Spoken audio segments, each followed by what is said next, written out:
Hello everyone, Tactical Itch here, and welcome to another midweek Faction Wars. It's Wednesday again, so yeah, it's time for a good proper scrap. It is a casual tourney, but still, the fights are gonna be serious.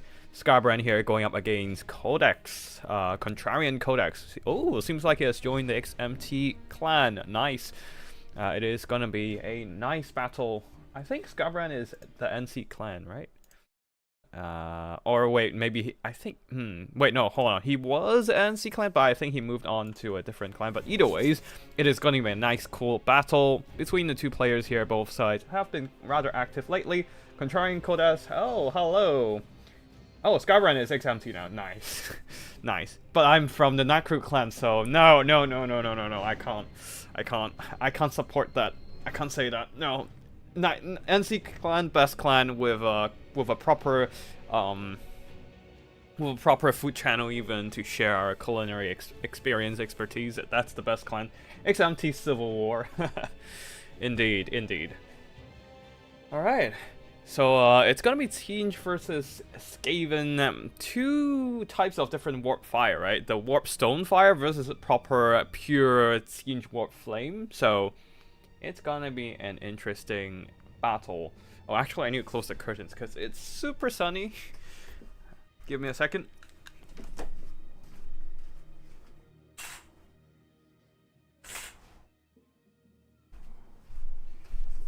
Playing vampire counts today, and as we all know, vampires don't like sunlight. I mean, I don't think the vampire counts in the Warhammer Fantasy has this kind of issue, but either ways, we are gonna stay away from sunlight. That is the proper way.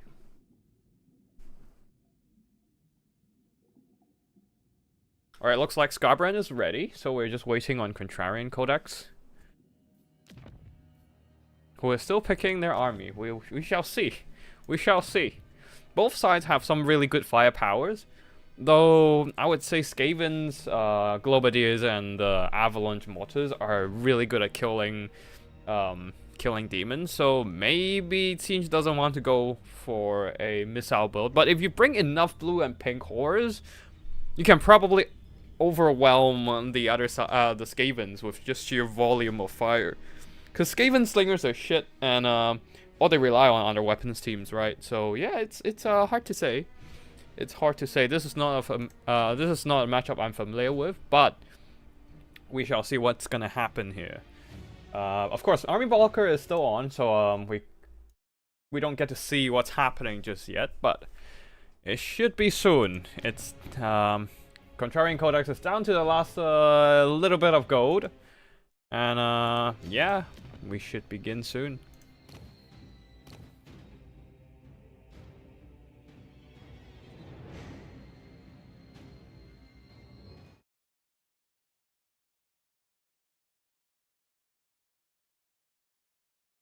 All right, let's see.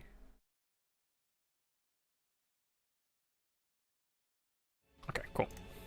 Everything's set properly, and we shall just wait for the players to start.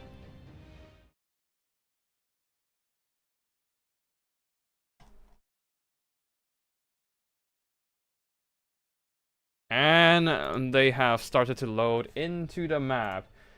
Funny enough, the Skavens aren't taking much weapons teams, mostly a melee build. More Skatars Hellion, with 3 Sword and Shield Storm Vermins, 3 Red Ogres, 2 Plague Monks, 2 Clan Reds, and 1 Council Guard Unbreakable Storm Vermin, supported by the Teeth Breakers. We're looking at a Rattling Gun, supported by a Gracier as well. For the Tzeentch army here, we can see a bunch of Zangors going for a melee rush. It's actually melee rush versus melee rush when it comes to the two different range factions. Zangors in the front line, probably gonna have some Forsaken to flank. This is definitely an overwhelming force of infantry that tries to like get through the Skaven chaff front line and get into the back line with sheer melee power, supported by some monstrous infantry in the form of spawns of Tzeentch, one of them the weird spawn, the terror-causing variant, Regiment of Renown, Armor Sundering as well. This might be decent against Storm Vermin to just lower their armor. But it is getting a bit worrying here due to the fact that there's not much AP on this roster here. The best AP is probably just the armor sundering of the spawns of Tzeentch, but that's about it. And some shrieking sky rays to dive enemies. Funny enough, it is a meme lord pick over here for the Tzeentch army. Changeling with transformation into the Green Knight, terror-causing ethereal lord character, because he is a hero, he's not a lord. Blue scribes here with random spell casting, so we can't actually tell what his spell kit is. It's always changing every time you cast a spell. It really depends on the RNG of Skabran here, whether he can get those good spells and get those damage done. Because right now, yeah, things are still very static. But like this build is more designed to counter. This Tzeentch build is more designed to counter a Skaven box, a vermin box. But there's no box here. It's just pure melee rush on both sides. So Skaven slaves clashing in the Zangors, and Skaven slaves will probably die, no doubt. But the Storm Vermins will hold on as they fight on. Oh, looks like the Green Knight slash Changeling is in, and there's a spell coming in. Is that a spell from that's a spell from that's the lore of the little Curse of the Bad Moon from the Blue Scribes. Blasting through some of the Skaven slaves, also going through the Forsaken as well, but the Forsaken's Tzeentch barrier mostly blocked out the damage. A nice dreaded third team summoning the Storm Vermins right on top of two different Tzeentch infantry units, the Zangors and the Forsaken, getting hit heavily. But on the other side there, things are looking quite decent for the Zangors. They're pummeling those Skaven slaves and trading okay even into the Red Ogres as well. And at the same time, Changeling slash Green Knight is in the middle of a bunch of Teeth Breakers, preventing them from doing more damage to the weird spawns who is just surrounding the Glacier of Ruin. We have really nice Dreaded 13 summon here, just exploiting the blobbing enemies and blasting them to smithereens with the spell. But overall, the Tzeentch front line is not doing too hot. Red Ogres combined with the Council Guard absolutely slaughtering this one unit of Zangors there. They're no match for the elites of the elites. The most valiant of Storm Vermins, the most valiant of Skavens. The Council Guard taking minimal losses, and now moving on to the next target over here. The Slugfest is still on. Forsaken are trying to push back the enemy units and manage to break those Teeth Breakers. Weird Spawn as well, and I guess the Weird Spawn just have too many teeth on their mutation, and the Teeth Breakers have been broken instead. And the Skaven front line is pretty much buckling on the left flank. The right flank, the Storm Vermins are still holding. After all, they are pretty much the only anvil, the only sturdy anvil of the Skaven army. And yeah, they're holding on strong for now. Ooh, a Bolt of Change there, trying to snipe out the more Skatars. Hellion, the Blue Scribe's firepower is also quite helpful, I guess. Single entity targeting missiles, but overall, Tzeentch seems to be slowly but surely overloading the Skaven's melee. Skaven's valiant attempt to do that melee rush here, but they are definitely being worn down bit by bit. Ancestral Warrior summon from the Tzeentch army. Getting those armor-piercing units right in the middle of the Council Guard, getting some really nice free damage out of them.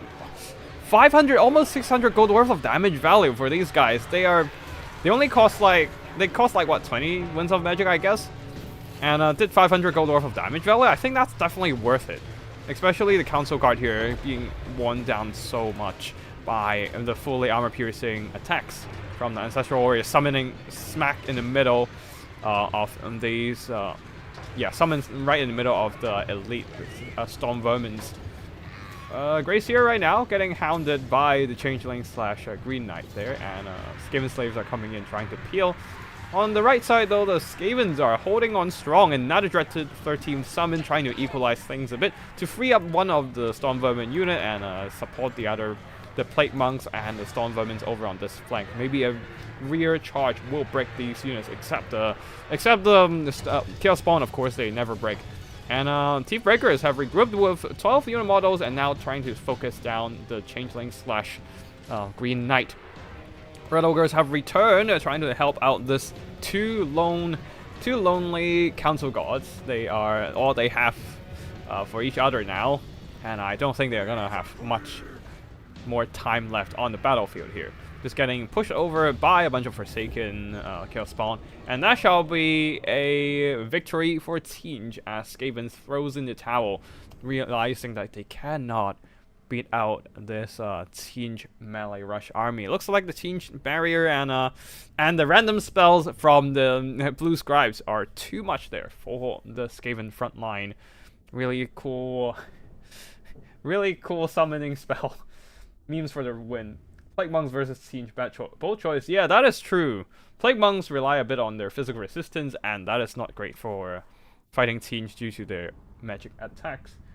Definitely, it is battles of the... XMT stands for Extreme Meme Team, so definitely a battle of memes today. Changeling and Blue Scribe, it can't really get more memey than this, and of course, the Skaven's going for a Skaven melee rush, also something not very common.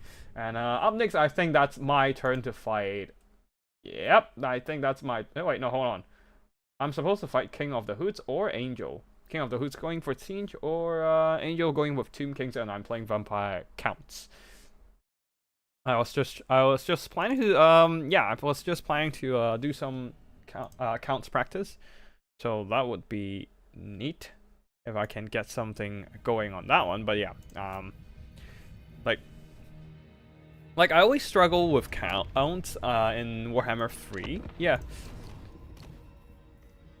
One of the reasons, of course, is that they are not exactly a strong faction recently, and there's not a lot of options for them. You have melee infantry and mobility. That's about it.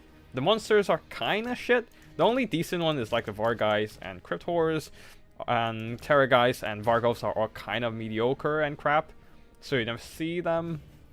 But yeah, either ways, regardless, I'm gonna be fighting a bunch of missiles in the next game, so yeah, it's gonna be rough. Oh man, if that's a Tzeentch Albert box, I'm so screwed. And Tomb Kings is also gonna be a tough fight due to the fact that it's gonna be multiple. It's gonna be the multiple single entity giant constructs, isn't it? Unless they're trying to meme, then it's a different story. But still, yeah. But still, yeah.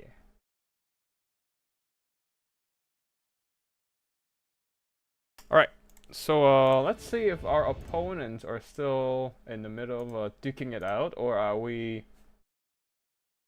moving on to the next game? Are we able to start fighting now? I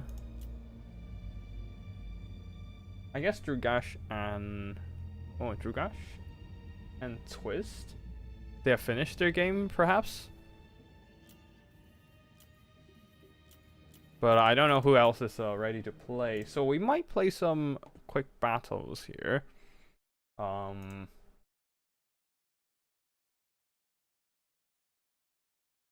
hope King of the Hoods and Angels are done soon, because otherwise we'll be waiting. But yeah, let's just hop into a battle. Hopeful. Let's see if Rohan has a spectator slot. Actually, oh, not Rohan. Sorry. Skarbrand, actually.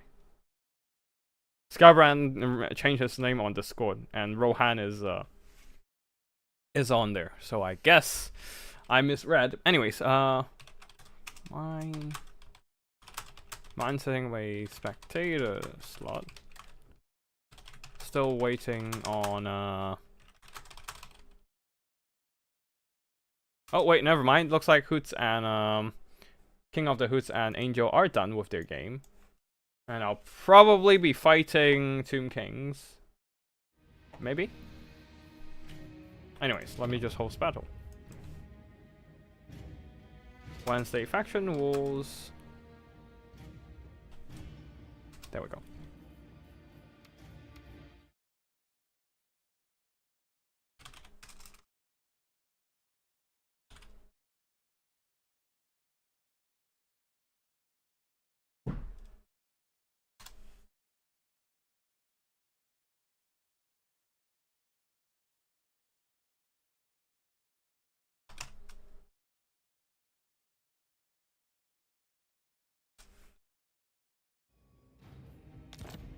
Okay. We're going Vampire Counts versus Tomb Kings now, and we're on Out of Outskirts. There we go. And, yeah, this is gonna be a rough one. How do we do this? Terra guys, let's just try this guy here. Power Stone Amulet, Hunger, and Curse of Undeath, maybe? Maybe not, actually. Yeah,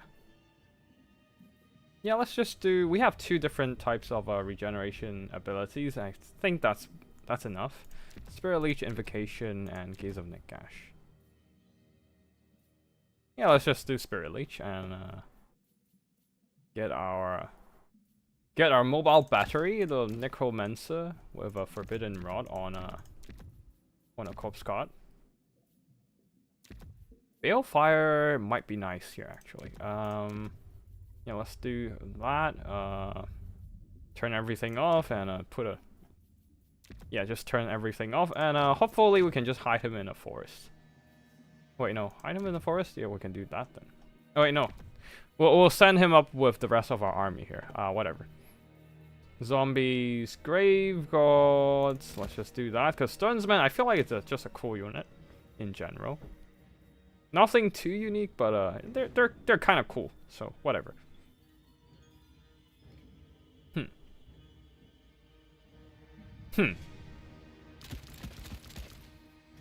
Shall we meme a bit? Let's meme a bit then, I guess. Yeah, let's just get some ghost. Yeah, let's just get some ghost cavalry and some grave gods and some bats and wait, no, not the bats. I just need a banshee actually. Banshee is surprisingly good fighting single entities and stuff, so you know. Alright, nothing too insane here. Let's just go and see what happens. Probably not gonna work, but it's for fun. We're just gonna go on a little bit ghostly. I should have just get another choke. Hex Wraith instead of the Blood Knights. God damn it. That would have been funnier.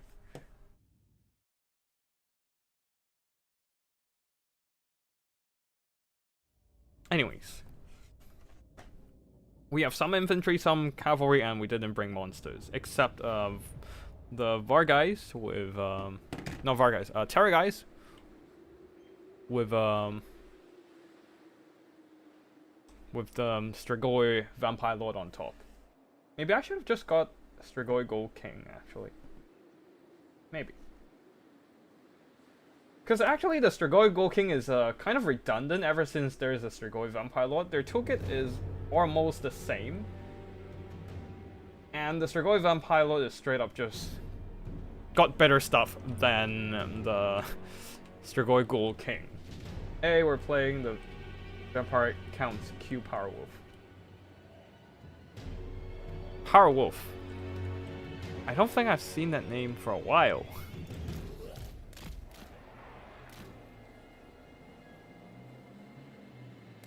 Huh. But yeah, we have a part-time lich here, and of course I welcome a fellow lich to the chat. Welcome, fellow lich.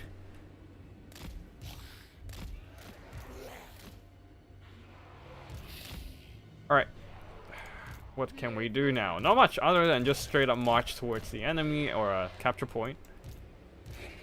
And hopefully we don't get hit too hard by the missiles. It's gonna be rough, but yeah, let's see.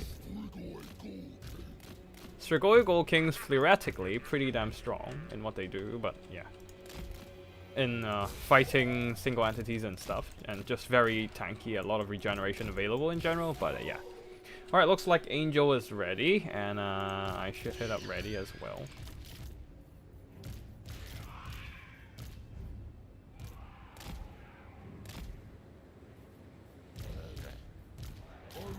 Alright, we are ready as well.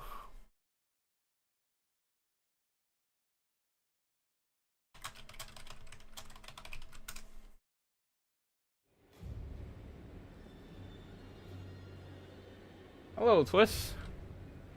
Alright, looks like we are ready on both sides, so we're just gonna start. Yeah. Very well. Missiles, missiles. They didn't even bother doing the checker mark formation because they know that there's no way. There's just no way I'll have any wind spells in this fight. Maybe I can bring Winds of Death, but Winds of Death on freaking skeletons? No way it's worth it. Oh, and I assume there's a bunch of sepulchral stalkers at the back there somewhere. I'm just gonna put the Blood Knights here and bring them up behind the tree.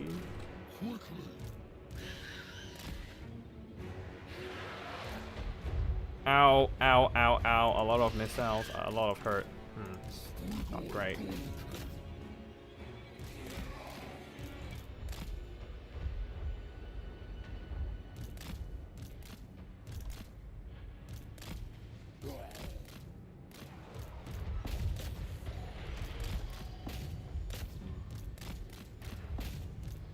With haste.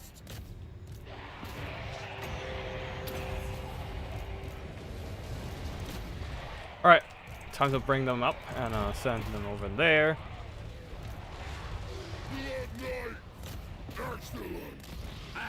Alright, let's just get some heal magic going. We don't have much to do here.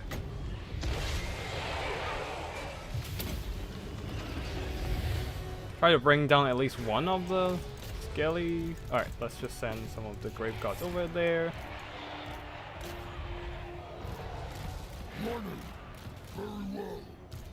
All will wither. Alright, let's just get him back up in the skies. Maybe try to get some.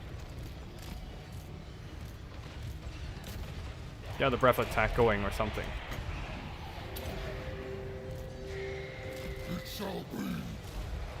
Alright, jump on that. Let's pull back a bit. Okay, let's just do some cycle charging then. Now that we have the attention of the... We have the pretty much the full attention of the... Wait, hold on. What the fuck are you doing?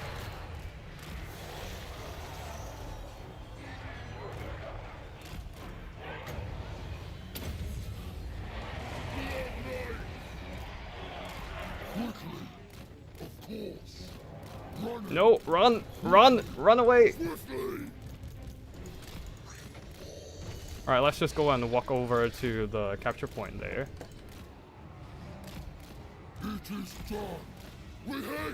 And we dodge most of the missile, which is nice. The Necromancer is dead. Not great. We don't have any more magic recharge then. Which I'm just trying to thin out some of the infantry support, but yeah, looks like the Strigoi Ghoul King is in a bit of a trouble here.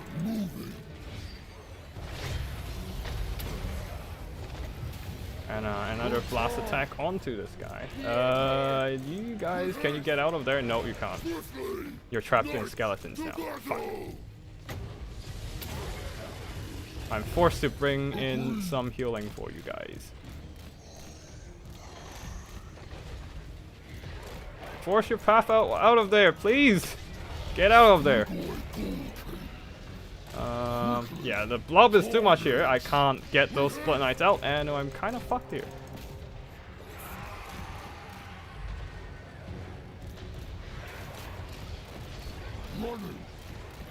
Ow! That hurts a lot.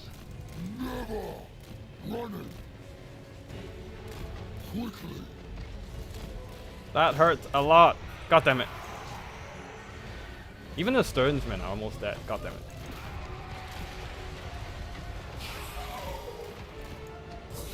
Too many single entity monsters. I'm very bad at dealing. Or maybe I mean vampire counts are very bad at dealing with that.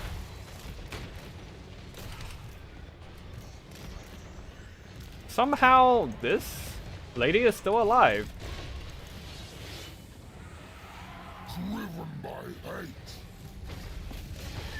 Can we at least bring down one of these big chonky boys?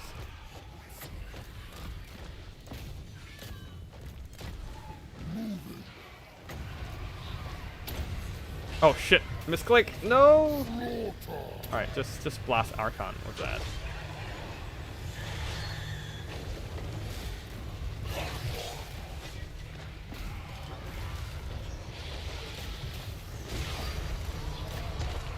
If that Spirit Leech landed on Archon, that would have been nicer. But no, it had to land on something random. Running quickly. Running quickly. Maybe I should have just brought a Foot Lord instead of a Terrorgeist. He tried hard, man. He tried. But it's just too much.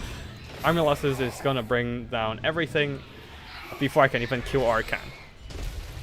I would have taken PC, but I saw you took it, but I wanted to avoid the dreaded mirror match. It's fine. It's fine. There's no way it's gonna be a VC. Wait, actually no. I might actually place the mirror matches before the finals, so it might actually happen. Yeah, let's not have that actually. VC versus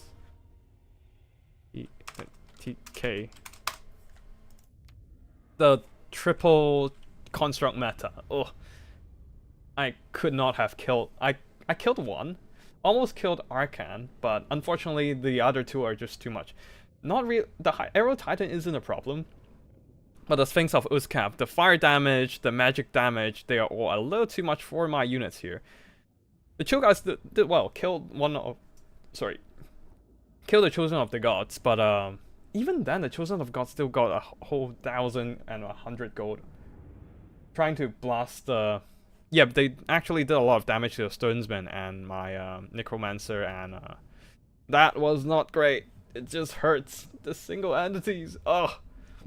Spirit Leeches are also quite lethal, just draining away Strigoi Vampire Lord and keeping his health low, allowing the Tomb Kings to just crush me. Kind of with army losses. Yeah, the Blood Knights unfortunately didn't have a lot of good targets to fight. I probably should have just cut them out instead of the double Geist, the double Hex Raves, and yeah, maybe just cut the Blood Knight and bring some more Halberd infantry, the Grave Gods with Halberds maybe, or maybe actually bring some Flyers just to rear charge the Skeleton Warriors to death or something. Need some more thought on this matchup. It's a rough one for sure, but yeah, Vampire accounts just need some new tools actually. I don't think they've received any more updates to their roster ever since they got the Vampire Bloodline Lords. Yeah, I think that's the last update they ever had. The Crossbowmen. What was the train of thought with the Banshee? Banshee is actually surprisingly survivable as a Foot Lord, and they deal decent armor-piercing damage, right? Like they have 100% armor piercing and can do some decent dueling. I didn't check the damage value on her actually, but yeah. Usually they're one of the last surviving units because nobody really focuses on them. But of course the magical damage of the Sphinx of Uzcav, damn, that hurts.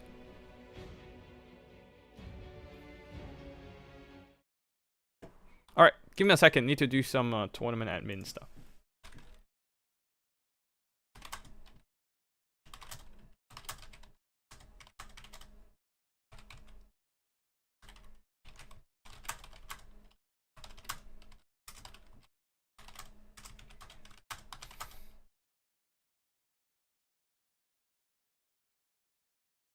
Way too few corpse cards. Obviously, I need to bring 5 of those in. Isn't it, right?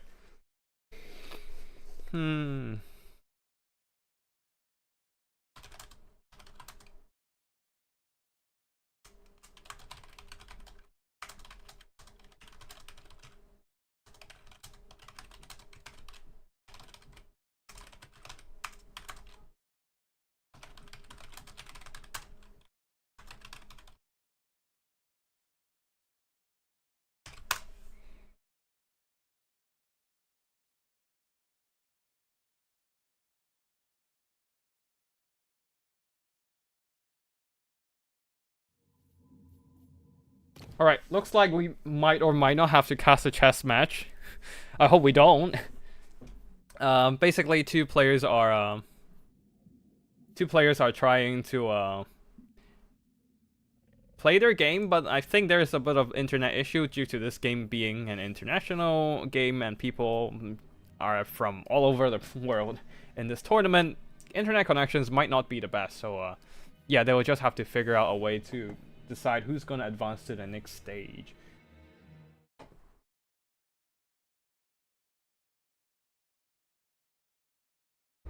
But I hope they don't have to go down to resolving that matchup, that bracket with chess matches, because that's gonna take a while.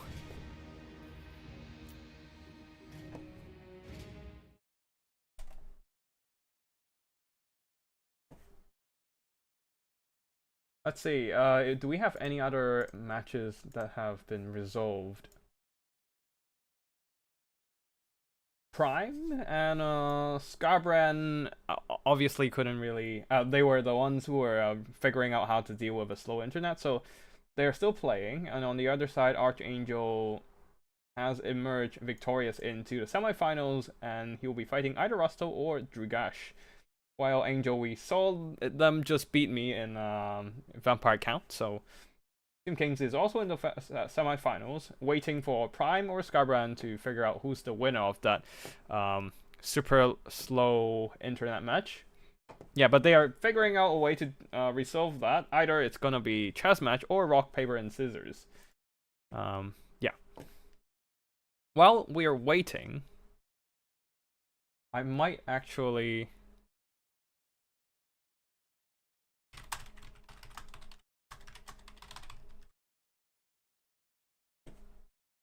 I'll actually go into some of the replay files and start casting, perhaps.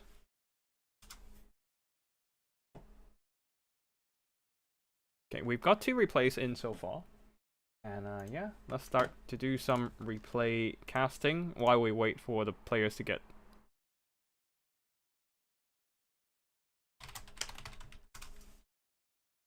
Yeah, waiting for the players to get into semifinals. Hold on. Yep, there we go.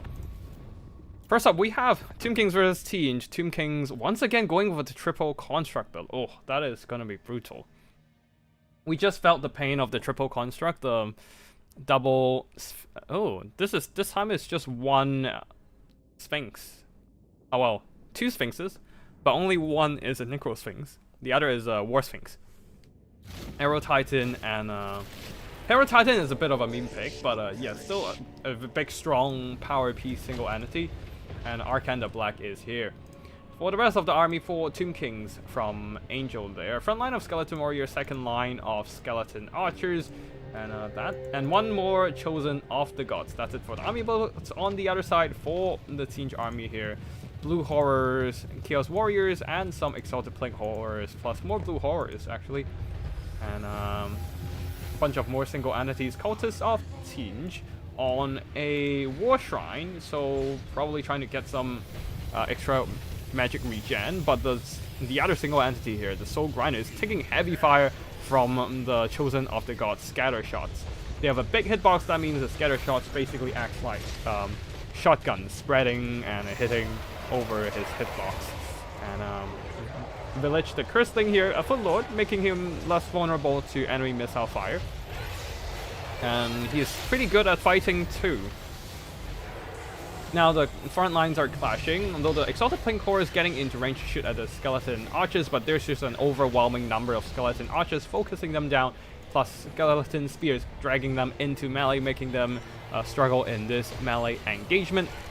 The Severed Claw is also on the field, trying to surround and beat down the Sphinx of Uzcav. Liber Mortis giving the Sphinx of Uzcav 40% physical resistance, but they've probably forgotten that Tzeentch is an army of magic. Everyone has magic attacks, and physical resistance really doesn't do much here. Fate of Buna though onto the Exalted Pink Horrors, quickly draining down their health, and this is very lethal to the Exalted Pink Horrors due to their demonic status, quickly shocking them with damage, shocking them into demonic instability, and there goes 1 unit entirely deleted by the Fate of Buna. On the side there, arrows and oversized arrows are launching into the middle of all these Blue Horror blob there.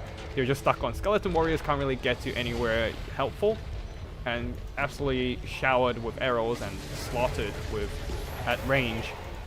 Multiple single entities here duking it out with the Soul Grinder and the Cultists as well. Soul Grinder seems to have regained their Tzeentch barrier, but now it is a 2v1 engagement. Sphinx of Uzcav is definitely going to beat them out, plus an Arrow Titan helping out as well. Exalted Hero of Tzeentch is trying to get some damage done onto the Sphinx of Uzcav thanks to their anti-large damage. But right now, things aren't looking too hot for Tzeentch. All their missile lines are gone, while the powerhouse of the Tomb King's army, all the single entity constructs, and of course the Chosen of the Gods are still very much intact. They have only lost most of their chaff, and the Sphinx of Uzkev is still kicking. They're down to 25% HP, but still kicking for sure, and getting some nice damage done onto the Exalted Hero. And yeah, things aren't looking too hot for the Tzeentch army here, down to only Savage Claw Village, who doesn't have a lot of damage power in melee. He is more survivable in melee than actually damage dealing, I would say. So yeah, he just gets kicked around, not really doing much damage, only yeah, 330 base weapon strength and 140 arm piercing. Against all these heavily armored constructs, yeah, that's not gonna help a lot here.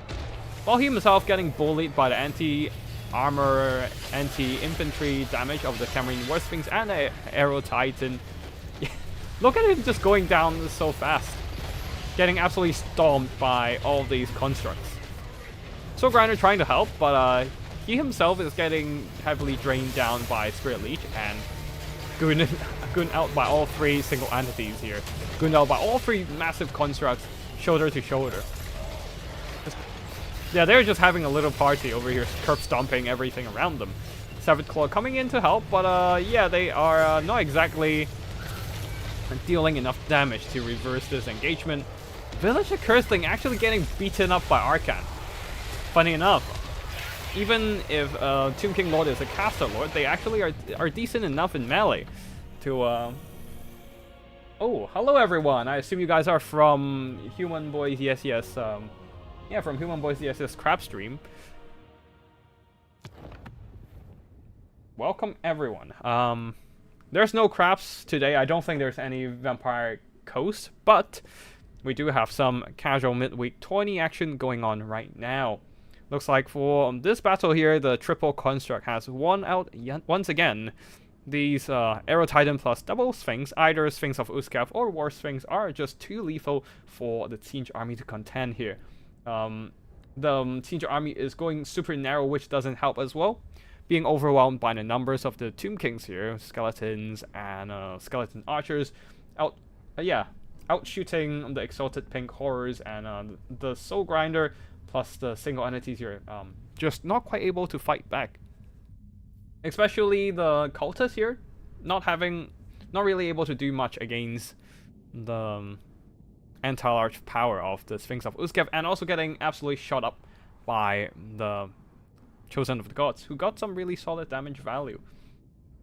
GG to both players, and then we shall see if we have some semifinals to cast.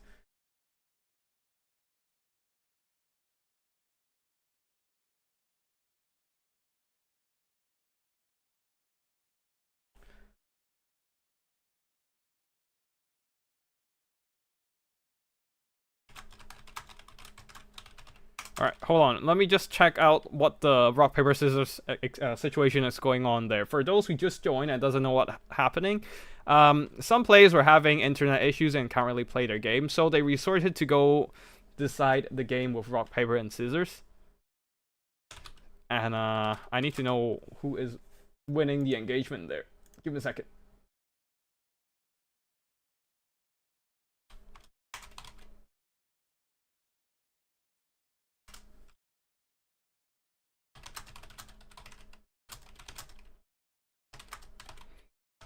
What's the result between you guys? I don't know, Prime and Scarborough, and you guys are listening or not. Okay, looks like Scarborough has won the rock, paper, scissors, and he'll be moving on to the next stage. The most intense match of Total War. When you think about it, actually, Total War is pretty much rock, paper, scissors, but adding a lot more sophisticated mechanic. Essentially, you just want to play rock, paper, and scissors with your units and try to outmaneuver your opponent and try to get your rock to beat the opponent's scissors and hide your paper away from your opponent's scissors. So yeah, looks like it's gonna be Angel versus Skarbrand in this case. And let's see if they have a spectator slot. Because apparently the other side of the tournament semifinals bracket is still getting decided. So let's see if we can join. Okay, we have a spectator slot. We can hop in then. Screen blocker on, and we shall see what happens here. Skybrand the Exile versus Angel. But Skybrand, ironically, not playing Skybrand once again. I rarely ever see him play Skybrand. It's mostly something else. Even if he's playing Khorne, he just brings Volca instead of Skybrand himself. Any Wood Elves game? I don't think we have any today. Yeah, none of the players are playing Wood Elves, and it's gonna be either Dwarfs versus Chaos Dwarfs or Bretonnia versus Chaos Dwarfs in the other semifinals bracket. Over for this semifinals bracket, we have Tzeentch versus Tomb Kings, and yeah, two factions with some pretty solid firepower, but of course Tzeentch is more of a magic faction.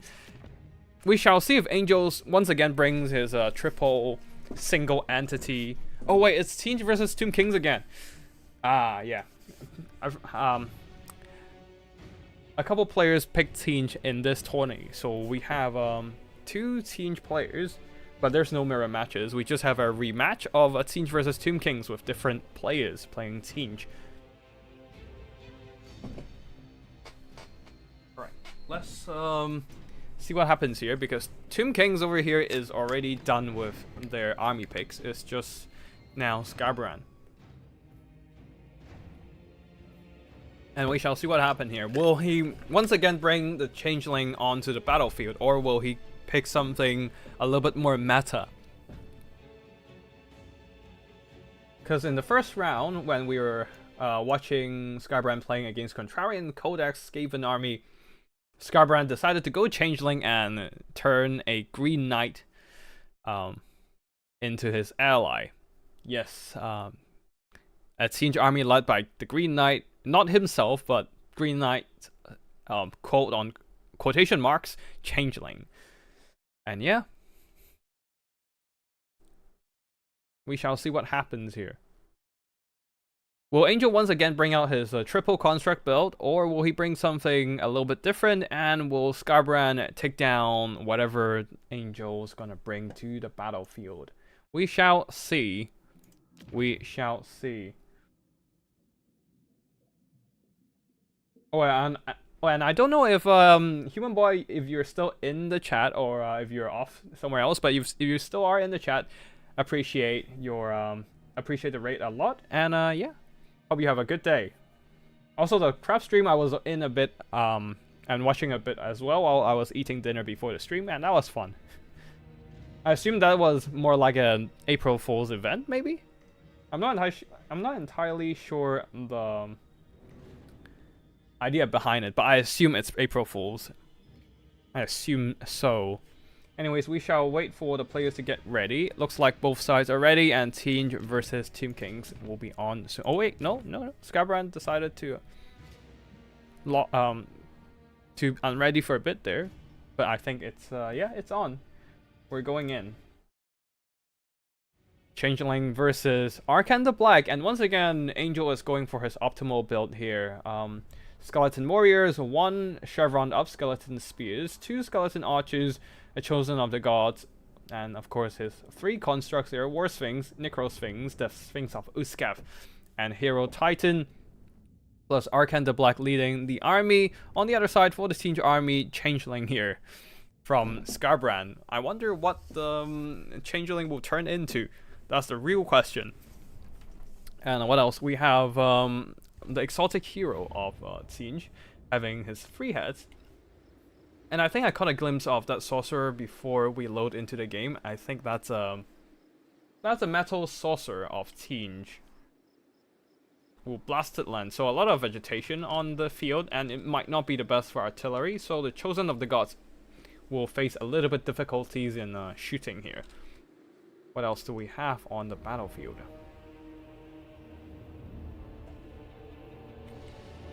Okay, so for the rest of the Tzeentch army here, we see some Murder Horses providing some Javelin fire, and Marauders of Tzeentch. I was wondering what Marauders they are, but of course these are just regular Marauders, and We also have some Chosen of Tzeentch with Halberds. Oh, they are the prime target for the Chosen of the Gods. I am a bit worried here, but the vegetation in the middle of this whole map might help a lot here, giving them a lot of cover from the Chosen of the Gods' firepower.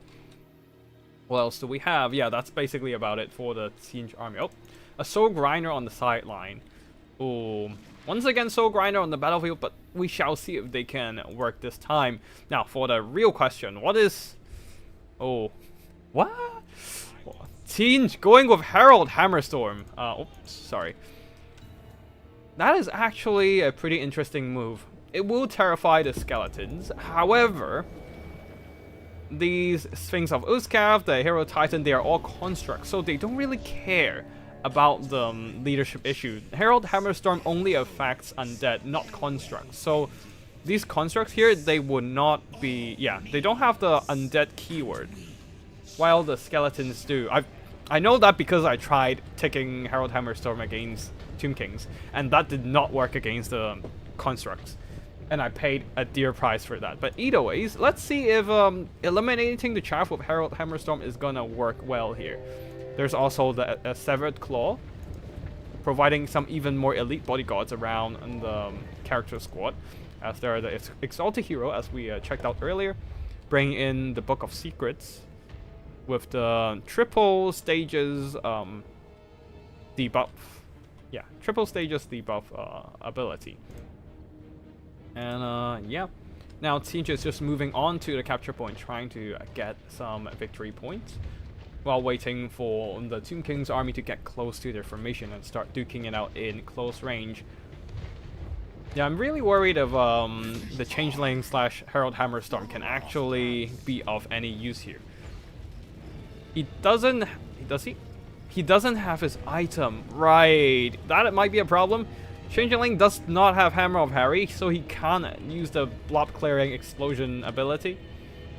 Javelins from the Marauders are trying to chip away the health of the skeleton infantry, but that is a bit of a waste of ammo almost, because they're just dirt cheap skellies. They don't really care if they take some damage from javelins, and the javelins aren't gonna earn back that damage value from shooting at these chaff. Either ways, the infantry are the Chosen of Tzeentch and Savage Claw are all just standing on top of the capture point, waiting for the skeletons, daring them to charge at them. The archers are shooting, but they don't really care, shrugging those damage off, not even making much progress on knocking out their shield even. While the skeletons here are getting absolutely smashed by the Changeling / Herald Hammerstorm, though the Murder Horsemen at the back there, receiving some damage from the Chosen of the Gods. But because the Chosen of the Gods were too busy shooting at the Murder Horsemen, the Soul Grinder was able to get some nice pot shots onto the Chosen of the Gods, knocking out 40% of their HP. A nice cast of Final Transmutation upgraded version onto Arkan the Black, while he was still kind of close to the rest of the Tomb King's units here, doing a little bit of extra damage, but mostly just trying to work down the health of Arkan the Black, since he does not have any active heals. Well, at the same time, we can already see the Skeleton Warriors getting terrified by the presence of Changeling / Harry the Hammer. Yeah. Herald Hammerstorm is definitely forcing back all these skeleton infantry support. They don't have a lot of leadership to begin with, so they're extra prone to leadership effects if they don't have their undead trait, making them immune to any leadership issues. But looks like this is not the case here with Herald Hammerstorm, terrifying away all these skeleton warriors, and all these single entities here just don't have any melee support in the mix. And if they try to blob up and fight all this whole blob of halberds, there's going to be a Final Transmutation slapped right into the blob and drain away their health. Arkan the Black needs to be careful though. He is getting quite low, getting hit by a Final Transmutation and then a Bolt of Change from the army of Tzeentch here. They're getting danger low, so he is just staying away from the rest of the Tzeentch army, but Tzeentch seems to be getting a bit of an upper hand here. The Chosen of the Gods has been finished off by the Soul Grinder firepower, and of course the Murder Horseman comes in to do a bit of help as well, and chipping away the health of the Sphinx of Uzcav. The Skeleton Archers also got charged by some of the Murder Horsemen, which forced the Sphinx of Uzcav to go back there and push them back. You can see some dead archers on the ground and dead horsemen. There was a melee fight earlier in the battle. While Herald Hammerstorm defiantly fighting back waves and waves of skeletons, scaring them off again and again. Fate of Buna onto the Chosen here. Definitely the best choice of Fate of Buna in this entire Tzeentch army. Though while they're taking HP damage, they are still holding on just fine. And the Cameron Worst Things is taking a bunch of javelins to the face, which doesn't really help their case here. Ooh, looks like the Chaos Sorcerer of Tzeentch is just sitting back, biding their time to drop another final transmutation, waiting to finish off Arcane the Black there. And he is moving. He might be dropping in that spell. He got hit by a Spirit Leech, but it's not doing a whole lot since he just have a full Tzeentch barrier absorbing most of the damage. While over here, a summon Ushabti getting absolutely hacked down by the sheer amount of anti-large AP halberds in the vicinity. Yeah, they're not going to survive for long. While Arcane the Black desperately trying to run away from the presence of the Chaos Sorcerer of Tzeentch and all these javelins, doing a bit more and more damage to this. Oh no, to this Tomb King Lord, and a final transmutation coming in. This is a second final transmutation in the game, and it has to be an overcast, right? Nope, just a regular one. But that might be enough to put Arcane the Black into crumbling territory. Even if it can't kill Arcane, he can just throw in the Chaos Sorcerer of Tzeentch to just get some melee damage done to Arcane. Or even just fly around and maybe force him into crumbling.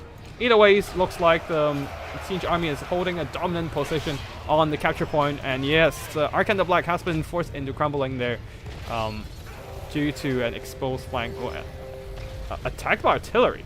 What kind of artillery? Oh, maybe the Soul Grinder was shooting around? But either ways, he's gonna go down and Tomb Kings will lose their lord. Leaving only these Cameron Worst Things and Sphinx of Uzcath trying to carry the game here. They have been pouncing around the battlefield, pushing back Marauders left, right, and center. But the problem really are the anti-large infantry here, especially Severed Claw. Almost untouched. Not a single unimodal death.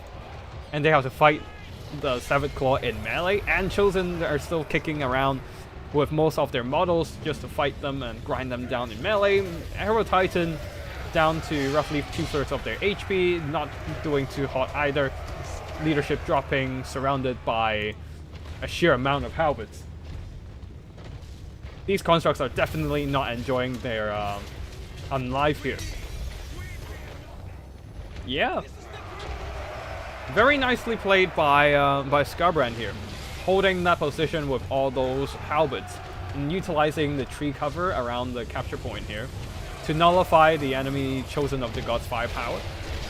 And that means with the trees protecting the halberds, yeah, the Chosen of the Gods were not able to damage the Severed Claw or the Chosen of Tzeentch.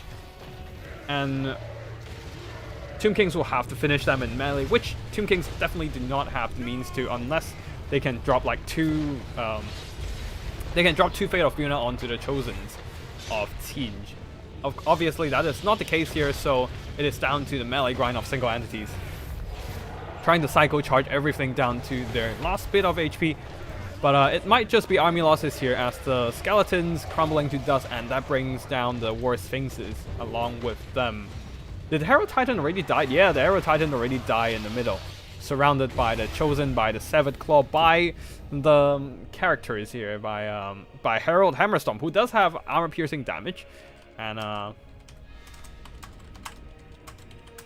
yeah, very nicely played by Skarbrand there. Big D. It was more of a mod showcase stream. That was definitely a fun-looking mod, though. It's like the ultimate evolutionary faction taking on the rest of the Warhammer. Did this map change? I don't think so. I think maybe. I don't think they changed it. I think it has been, the capture point has been in the trees for a while now. They might adjust it a bit. Yeah, actually you might be right. I think the capture point was a bit, the vegetation on top of the capture point might be a bit thinner, but it has always been kind of blocked.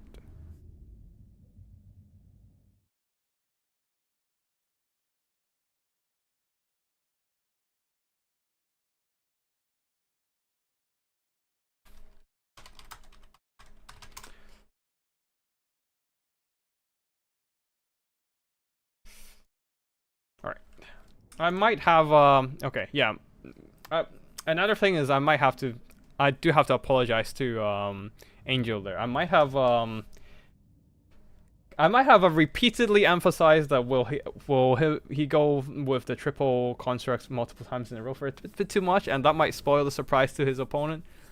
But yeah, if that wasn't yeah, that might not be the best wording for the stream. I'll be careful next time. Apologies about that. But either way, let's just go through the army performances here as the constructs here. Wasn't quite able to deal with the halberd on the capture point, and of course the chosen of the gods were mostly blocked by the trees. Perhaps I don't know if I should remove this. Should I remove this map from the? Yeah, should I remove this map from the map pool? That is a question, because I don't know if like keeping the whole capture point hidden by trees is a bit much. Like some vegetation would definitely be fine, but completely denying it from being attacked by missiles, that might be a bit of an overkill, because some factions truly rely on missiles to do damage, like dwarves. On that map, they are kind of screwed, because there's no way for them to contest the capture point. This map feels way cheesy at the moment. The trees just deny missile attacks. Yeah, I agree with that. I might actually remove that from the map pool next time.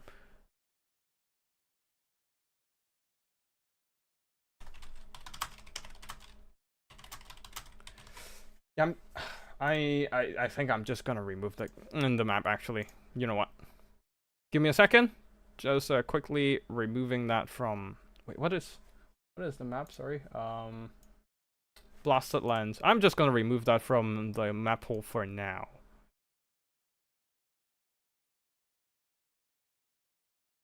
There we go.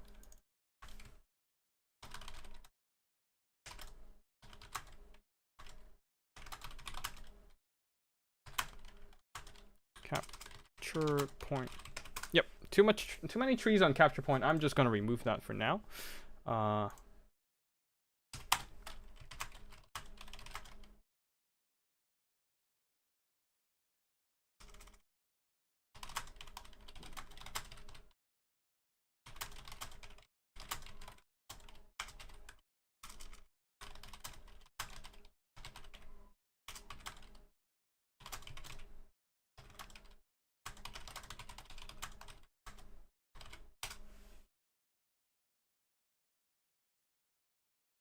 Alright. It seems like we have, in the finals, Skybrand with his Tzeentch army versus some either Dwarfs or Chaos Dwarfs on the other side.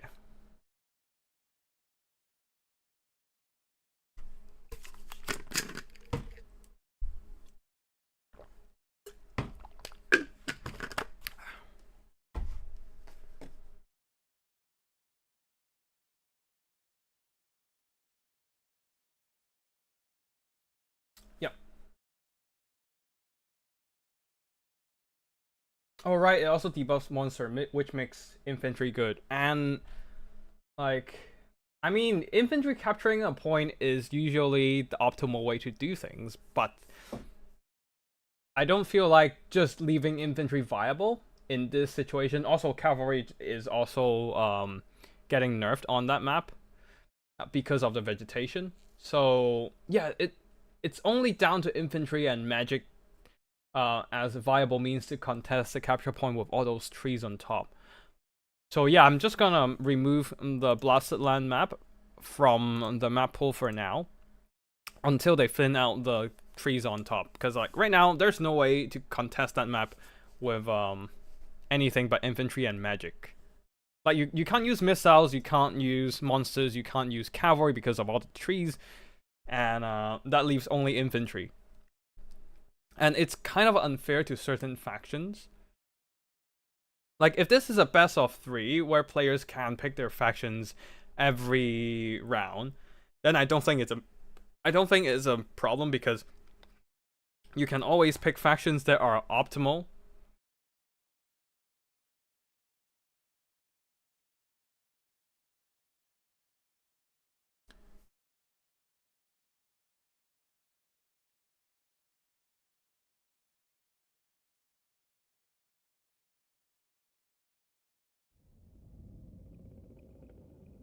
Okay, so for army performances here, Soul Grinder and Chosen plus the single entity core did pretty fine. Changeling didn't really do much damage, but he was mostly there being Herald Hammerstorm to scare off the undead infantry.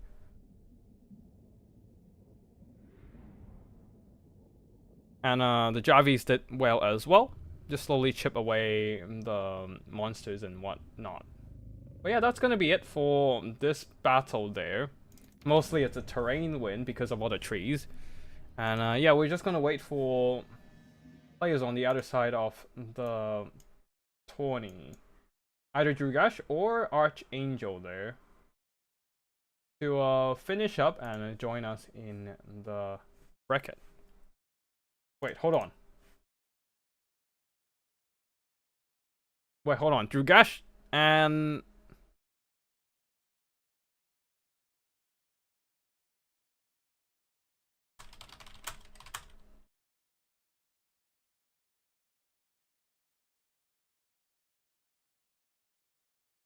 yeah, I'll just I'll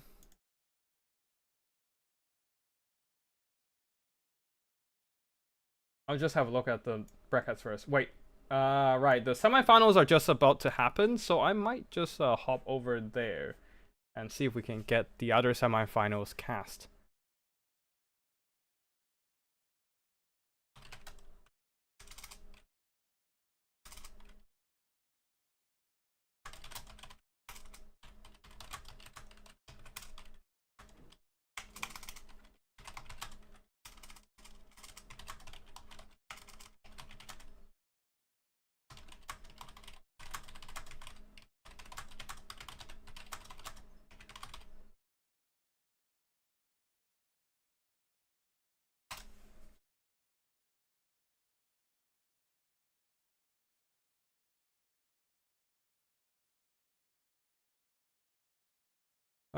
So let's see, the other side of the bracket is Drugash versus Archangel, so I'll see if they have a lobby for now.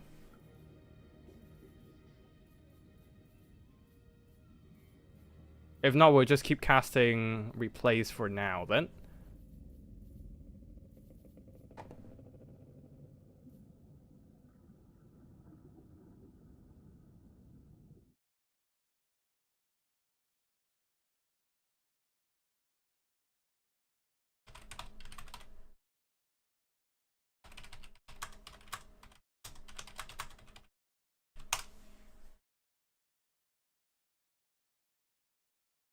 Okay.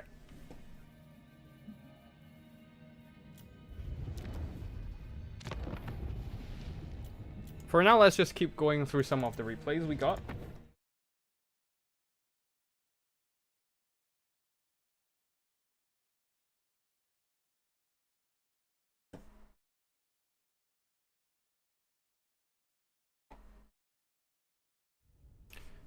For this battle, we have Curio as the Lizardmen versus Chaos Dwarfs from Archangel. Curio very gutsy going for Nakai the Wanderer. Let's slow down the battle a bit and have a look at the army compositions here. Lizardmen with a front line of red-crested skinks. Pretty much the best offensive troop of the Lizardmen right now. Having decent attack stats and armor piercing as well to punch through the enemy front line. And at the back there, Koan Spear Riders, which are a decent cavalry these days. Armor piercing anti-large, ready to take down some Bull Center Renders, I believe. Croxagores with their oversized paddles, or hammers, depending on... Actually, they're all... yeah, some of them are paddles, some of them are hammers. And one more Rev, Crystal, Bastillodon on the side here in the forest. Feral Colt ones and Amazon Barbs hidden away in the tree line. Nakai the Wanderer, Vanguard deployed already, right on top of the... well, not right on top of the capture point, but close to it anyways. Ready to pounce on the enemy front line or whatnot. Skink Chief and Skink Priest for the support. Skink Priest of Heavens with Urinon's Thunderbolt to try to electrify some of the higher value targets of the Chaos Dwarf army. For the Chaos Dwarfs here, a front line of Hobgoblin Cutthroats, backed up by a ton of Bull Center Renders, including the Hashut Stark Ravagers. Oh, actually, yeah, I think there's no lobby open right now, so yeah, we'll be focusing on the replay for now. Bull Center Renders, Hobgoblin Wolf Raiders with spears as a bit of a cheaper and more agile piece of disruption. And what else do we have here? Bull Center Torok as a bit of an anti-large hero. And Blazing Beards of Bazrak for the explosive charges leading the army. We have Sorcerer Prophet of Death with Spirit Leech and Fate of Buna ready to drain down those lizard boys.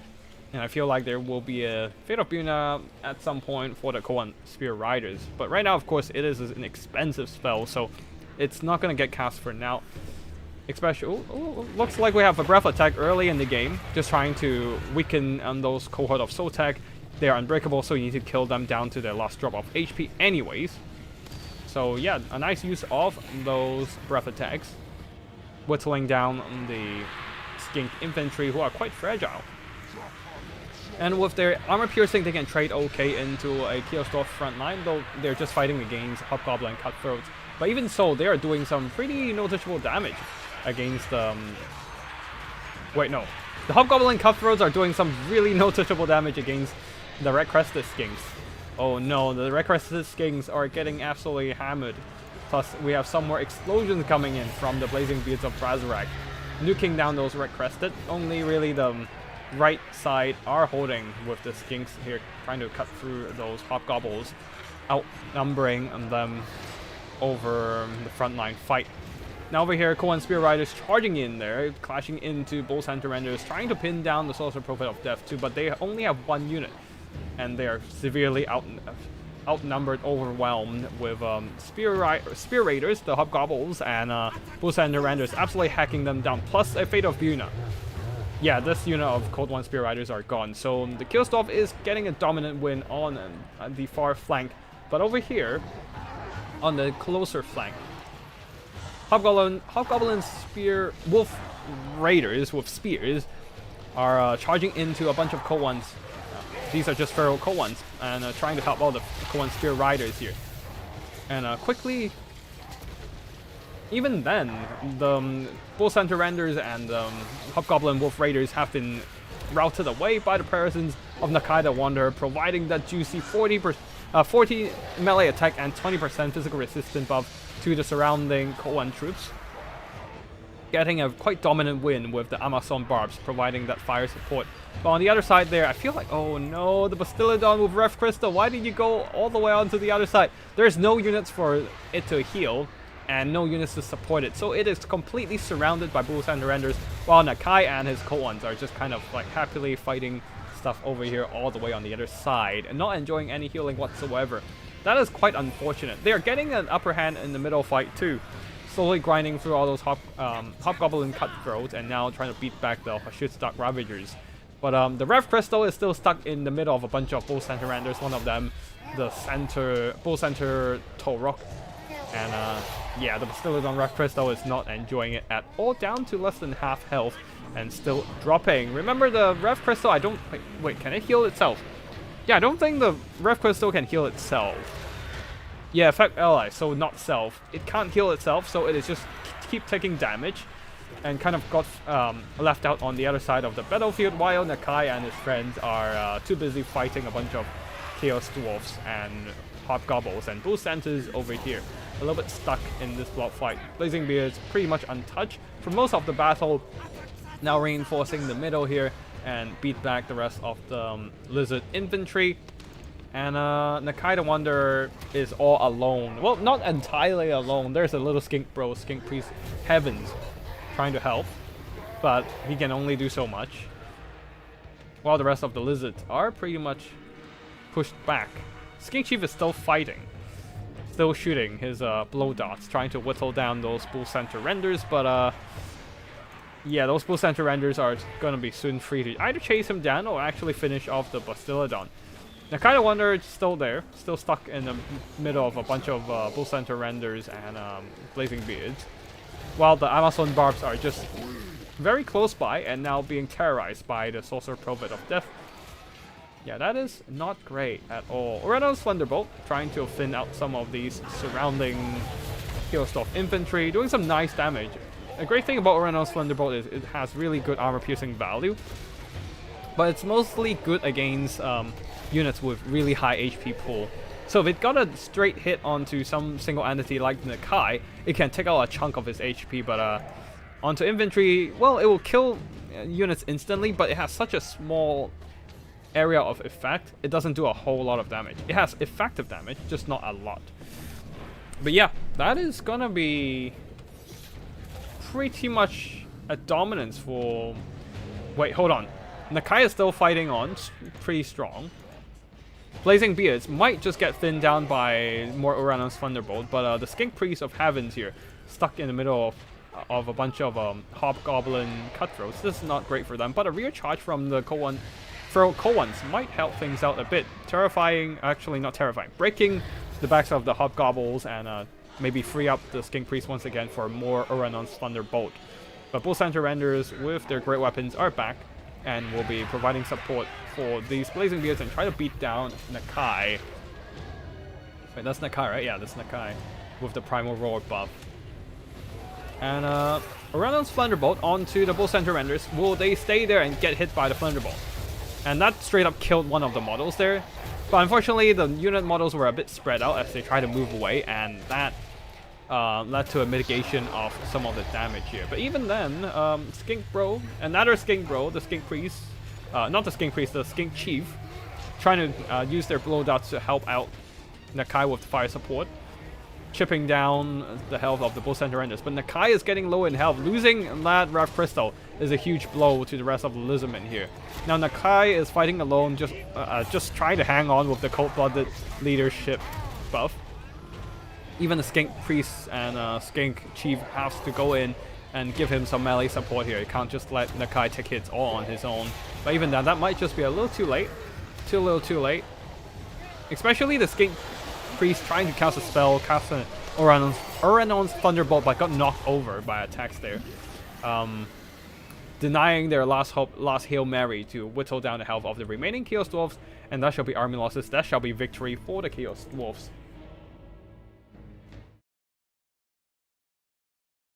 And we are in the finals there with Archangel and Scarbrand. We will soon go into that lobby, but right now let's just quickly go through the army values here. The Amaxon Barbs did okay, not enough to not enough to recover their value, just trying to shoot down whatever targets that are closest to them. But really the real value came from the Cohen Spear Riders, who are actually decent these days, and Nakai did some pretty good work. Unfortunately, just not quite able to outtrade the Bull Center Renders. Yeah, the Hush's Dark Ravagers got so much value here. And Sorcerer Prophet of Death as well. The Spirit Leeches consistently draining down the enemy's health. And a Fate of Unit deleting one of the Cohen Spear Riders, rendering them effectless? Yeah, ineffective. And unfortunately, the Bastillodon was a pretty big mistake there. Sending it alone to one flank, getting surrounded by all those Bull Center Renders, like losing that early and cutting off all the healing to the Lizardmen, that was a heavy blow to the army. If the Rev Crystal remained online till later in the game, Nakai could have got more HP, the Cohen Spear Riders also could have got more HP and even got more models with the revivals, unit model resurrections. That would have been really helpful. Get a little bit more mobility presence for the Lizardmen, but yeah, losing that healing, that was a pretty brutal loss for the Lizardmen in this battle, allowing the Bull Center Renders to just in the end outtrade the rest of the Lizardmen there. There's also Prophet of Death flying around, terrorizing those isolated pockets of Lizardmen troops, and also like just hunting down the Amaxon Barbs as well, denying them from doing further damage to the Bull Center Renders. A great job from Archangel. And yeah, we shall go into their lobby. Oh shit. I might be late to their lobby then. Okay, the lobby is still there. Apologies.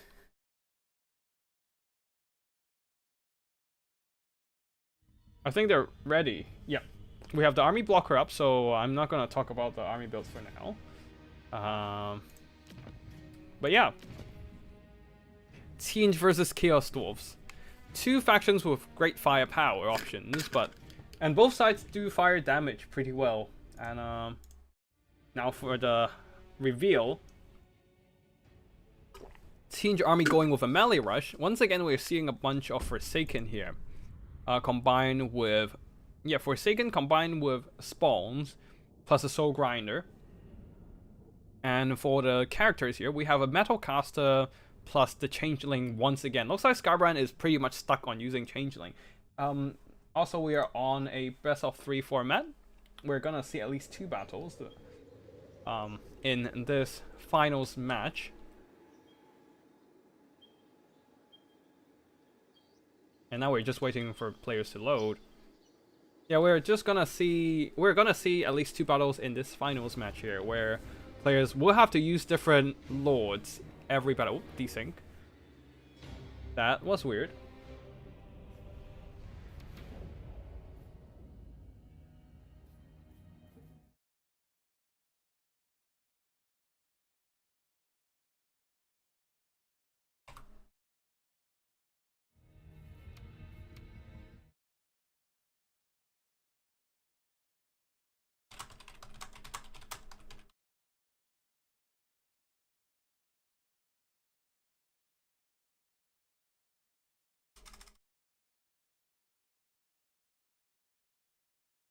Looks like we're having some technical difficulties with the game today. Just got a desync, so we're just gonna wait for the players to return. Yeah.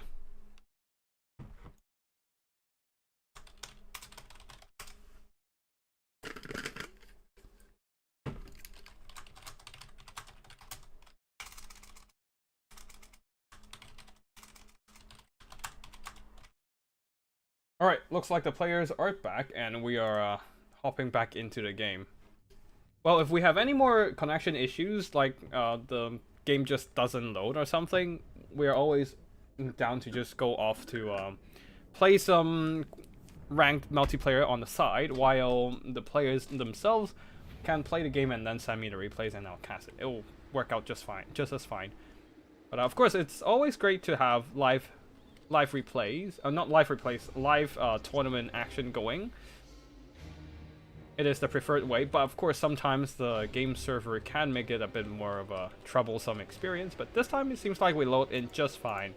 Let's see what armies both sides have. For the Tzeentch army of Skarbrand, the Exiled, we have a front line of Forsaken. We've went through that, multiple spawns, one of them the weird spawn, Soul Grinder, and character-wise, other than the... Oh wait, there's also a Blue Horror somewhere. Let me see. But Screamers on the far side, and where's the... Blue... Okay, there actually might not be a Blue Horror, I just mistaken it. Anyways, cast... Okay, this is not working. I'm just gonna let the players play...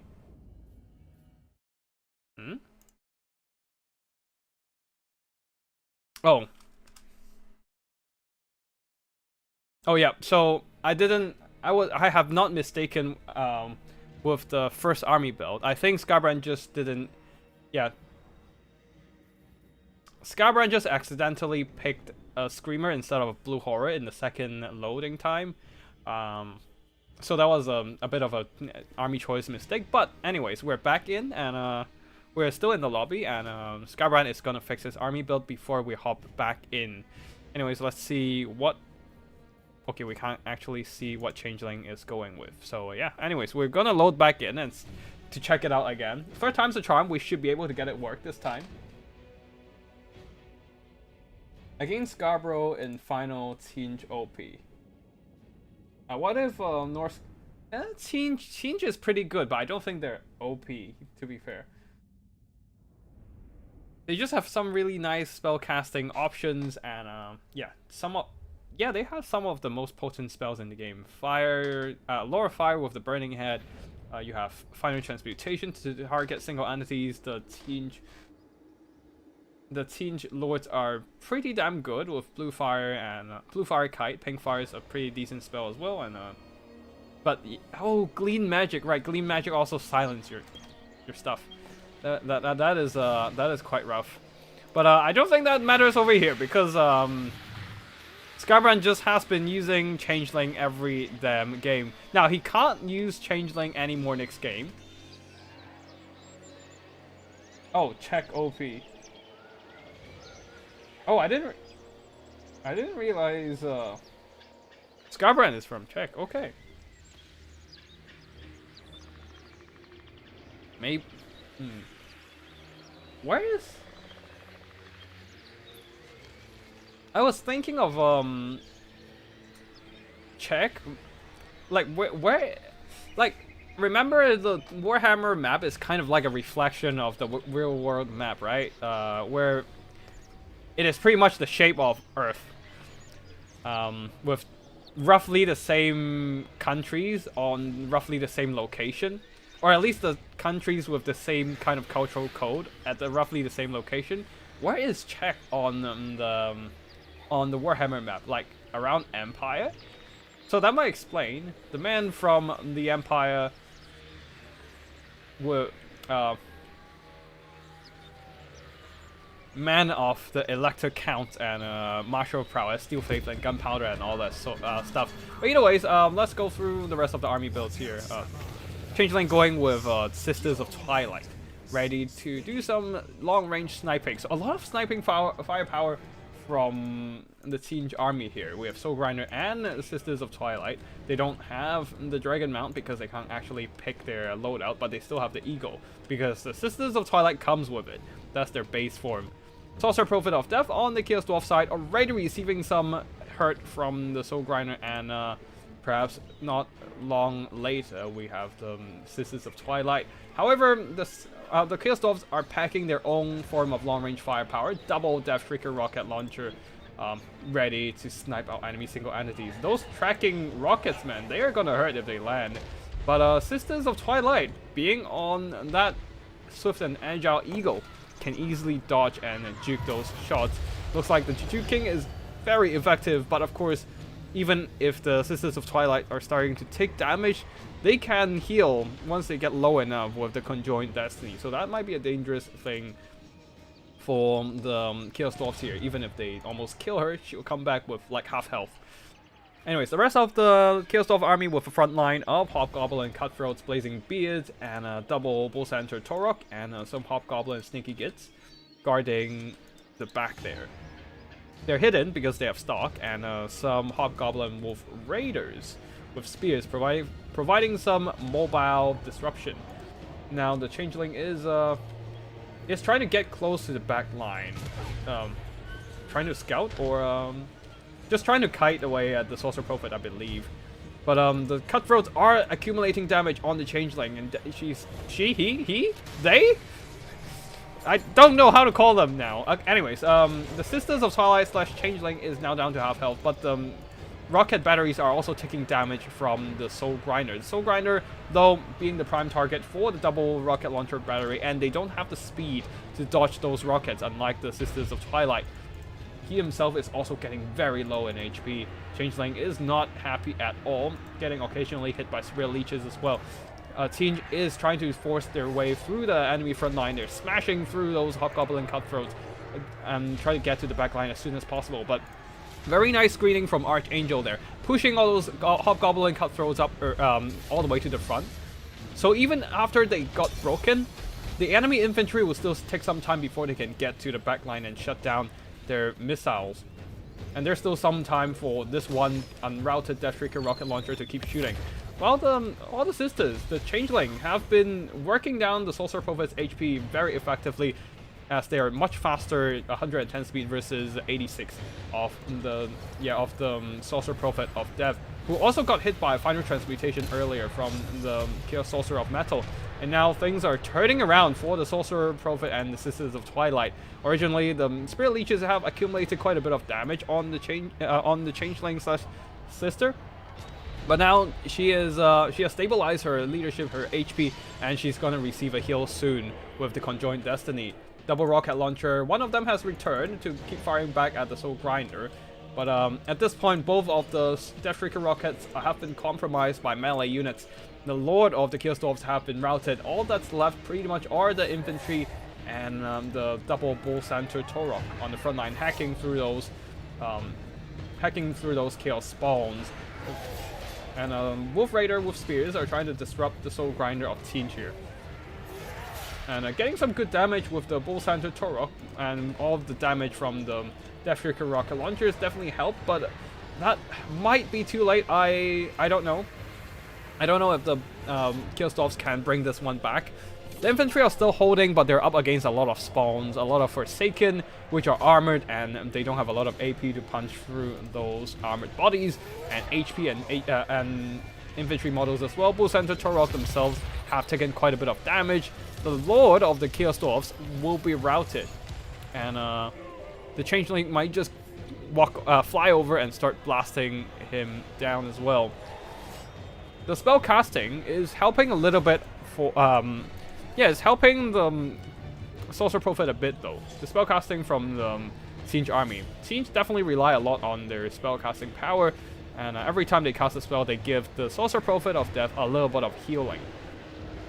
That counteracts all the damage he has taken. So the Flying Lord duel is still a little close. You can see both sides getting very low, and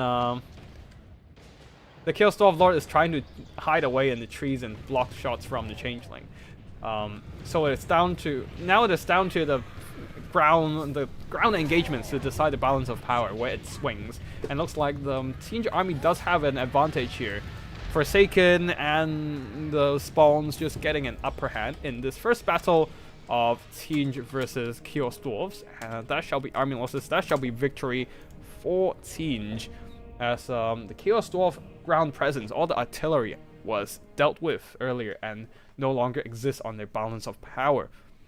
GG to both players here. Very fun way to use the Changeling here. Combining with the Soul Grinder, you have two sources of single entity firepower that can do some pretty serious kiting.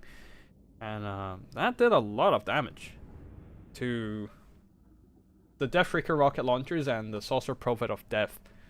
He has just been kited the whole game, not quite able to help out in any fights. Probably, the Sorcerer Prophet might have just wanted to jump on the ground and help the fights with the Forsaken. Use the breath attacks against the Forsaken for sure. That's one thing he definitely would love to do. But I don't think we've seen any in this game so far, or there might have been one or two, but we definitely missed them. I think we didn't see any breath attacks so far in this game, actually. It's mostly the Sorcerer Prophet getting kited by Sisters of Twilight / Changeling. So that was not exactly great for the Chaos Dwarf there. The kiting was just a bit rough for them to deal with. Deathshaker rocket launcher, one of them got some decent value, the other not so much. Getting targeted by the Soul Grinder and get routed a little bit earlier than the other one, and just not getting a lot of damage done. While the Soul Grinder shooting at the Sorcerer Prophet of Death, shooting at the Deathshaker rocket launcher, getting some solid value. And yeah, GG to both players, and we shall move on. Ooh, yeah, decent damage from the Sorcerer Prophet with the Spirit Leeches on Changeling / Sisters of Twilight, but the Conjoined Destiny kind of healed up part of the damage. So yeah, nice damage from the Chaos Sorcerer of Tzeentch as well, with the Final Transmutation, Searing Doom and whatnot. This Forsaken definitely, I feel like this one caught out the Deathshaker rocket launcher. They punch through multiple Hobgoblin units and then get onto the Deathshaker and get some solid value. The others also got a lot of kills, not a lot of value since they're just fighting chaff. And yeah. Wait, what did the weird spawn do?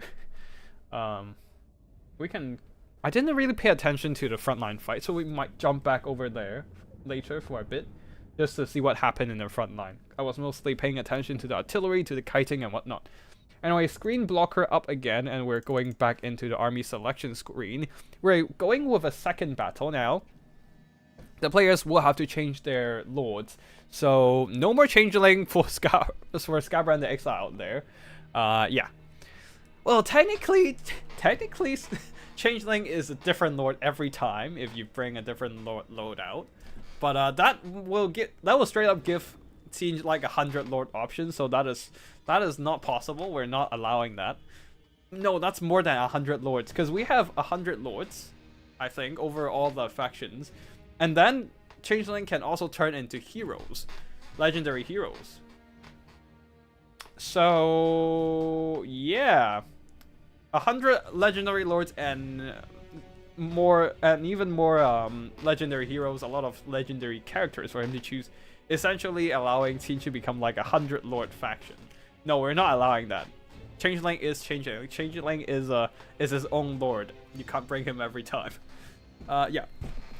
So no more Changeling from Skarbrand. Well, what will he bring? That's the real question here. And Archangel also, he has taken out one of the strongest lord. I mean, there are only 2 strong lord options on the Killstorf roster anyways. One of them, the Sorcerer Prophet, the other Astrogolf. So yeah, one of the strong lord options has been taken out. We shall see what Archangel is gonna bring as the Chaos Dwarfs.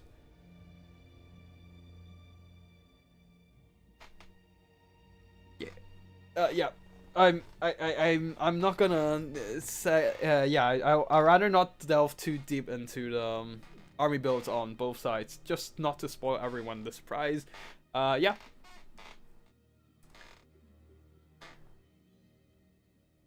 Let me think of what will I bring. Okay, yeah, let me just check. Check the chat actually. Check is probably somewhere east from Outdwarf. So set somewhere center of the Empire would get Sterland and Talabheim. I don't actually know much about Sterland and Talabheim. All I know about Sterland is Sterland's Revenge, because I'm not exactly a guru in the Warhammer lore. My focus usually is on like the 40k aspect of things, 40k side of Total War, of Warhammer, not Total War. Yeah, I don't know why, but like maybe it's because it's just the end times reboot, turning like just kind of cutting the Warhammer fantasy lores short, and it's just meme-ier. There's just more meme-worthy stuff happening in Warhammer 40k. Cause like I think the one time I went for a deep dive in Warhammer lore was just reading through 1D4 chan, which I think it's now converted into 1D6 chan, with all the meme articles about different Space Marine legions, not legions, chapters, and just memeing on Warhammer 40k. I was reading through a bunch of stuff like that. But yeah, I don't think there's something like that exists on the Warhammer Fantasy side. There's less freedom with like the creation of factions and stuff. Yeah, I guess probably because of the scale being less vast, you can still customize your own like units and chapters and whatnot, but like, yeah, I guess there's just not as much space for creative freedom on the Warhammer Fantasy side, especially now. They're still like they're still laying out the worlds of Warhammer Fantasy of Age of Sigmar, still trying to add some new factions, trying to take out some old factions. Yeah, I think they're just still have not as much of a well-established world setting for Age of Sigmar, which doesn't help which is probably why I'm still not that much absorbed into Age of Sigmar and the Warhammer Fantasy side of things just yet. Like for yeah, I don't know. Anyways, enough tangent. Let's go back into the tournament itself. For the army builds here, Tzeentch going for a front line of Marauders of Tzeentch with Forsakens on the flanks, ready to just jump onto the Killstorf backline there. We are seeing a couple Exalted Flamers of Tzeentch with their vortex spawning missiles. They can do some very devastating work against infantry, just getting those armor-piercing vortex to just rip through infantry formations. Really nice against tightly packed infantry like the Chaos Dwarfs. Yeah, not a lot of range though, only 150, so yeah, they might put themselves into a pretty dangerous distance before they can even use their missiles. A called Hellbrass. essentially Prince Sigvold, but less good. No perfect vigor. Does have immune to psychology, breath of life with the self heal, armor piercing and anti-infantry as well. Can be a decent melee fighter. In the skies, the streaking sky rays, regiment of renown, screamers for a little bit of anti-large presence, and Sathrel, the Everwatcher with searing doom and final transmutation. Interesting pick here. We have the Lord of Change, but not the usual Lord of Change. It is a metal Lord of Change. And on the other side, for the Chaos Dwarfs, a front line of Chaff, and of course the pretty much staple stuff, Blazing Beards of Bazarak. A bunch of laborers here, Orc laborers just spreading across the battlefield, giving them a bit more. They have more HP and more armor piercing than the usual Hobgoblin and Goblin laborers, so they can be a roadblock, I guess, to slow down the enemy advance. Hobgoblin archers for some firepower, for some missile presence, and a bunch of Infernal Gods and blunderbusses. So a wide missile,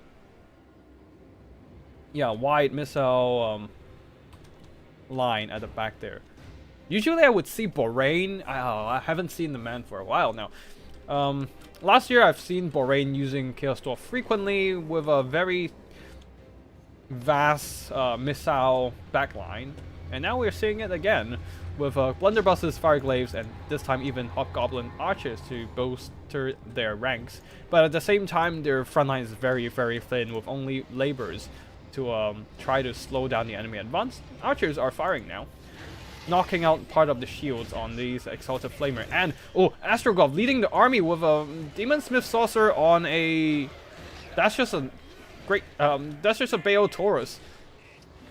The weakest of Taurus, but that is still a flying mountain with armor-piercing weapon strength and decent enough melee power. No breath attack, but if you just want a flying mount, that might just be enough. Ooh, devastating volleys from... not really volleys, but devastating flame attacks from the Exalted Flamer. Tearing apart those Blazing Beards of Bazarak. They're trying to march up and maybe get some explosive charges onto the enemies first, but they might not even be able to reach there. In the sky, streaking sky rays are jumping onto those... Wait, no, that's not Astrogov, that's Zatan the Black. Wait, Zatan the Black? That is definitely not a lord I would expect, but either way, Screamers are getting absolutely torn apart by the double... Is that a Baal Taurus? No, that is Lamasu with the bound magic, and yeah, oh shit. The Shrieking Skyrays got absolutely torn down by the missiles, by the double flyers from the Chaos Dwarfs, and also by the net from Zatan the Black. And now the Sadistic Snare is in cooldown, but the double flying mounts are now have free reign on the battlefield. Nothing really to stop them. There's no monsters, there's no cavalry. Infantry are trying to rush, but yeah, they are just kind of being held back by the Orc roadblock for now. Though, once they get through the Orc roadblock, they can quickly jump onto the back line. They're trying to push back those Hobgoblin archers, and the double Tzeentch single entities here are doing just fine. Beating down Zatan the Black pretty well. Cascading Fire Cloak is trying to keep him alive with additional melee defense, but he himself taking a lot of damage. Blunderbusses are trying to fire into the engagement, but now the Forsakens are near, jumping onto this Chaos Dwarf backline. Chaos Dwarf Blunderbusses have some decent armor, but it can only be useful for so long, like help them mitigate so much damage, because they are not great melee combatants. They are just taking the hit, not really dishing any damage in return. And now also the Exalted Flamers are back online, tearing down those Hobgoblin archers. Oh, a Burning Hat onto these Marauders, trying to thin out the enemy infantry presence so that the double flying characters of the Chaos Dwarfs can start dishing out damage against the isolated lords. But remember, Akold Hellbraz is still in the fight, and he is a foot lord with decent fighting power, armor piercing, and all that, and it's beating down Zatan the Black, who doesn't have healing, unlike those Chaos Dwarf Sorcerer Prophets. Final Transmutation onto the Demon Smith Sorcerer as well. And yeah, this is getting quite rough for the Chaos Dwarfs. Their lords are down.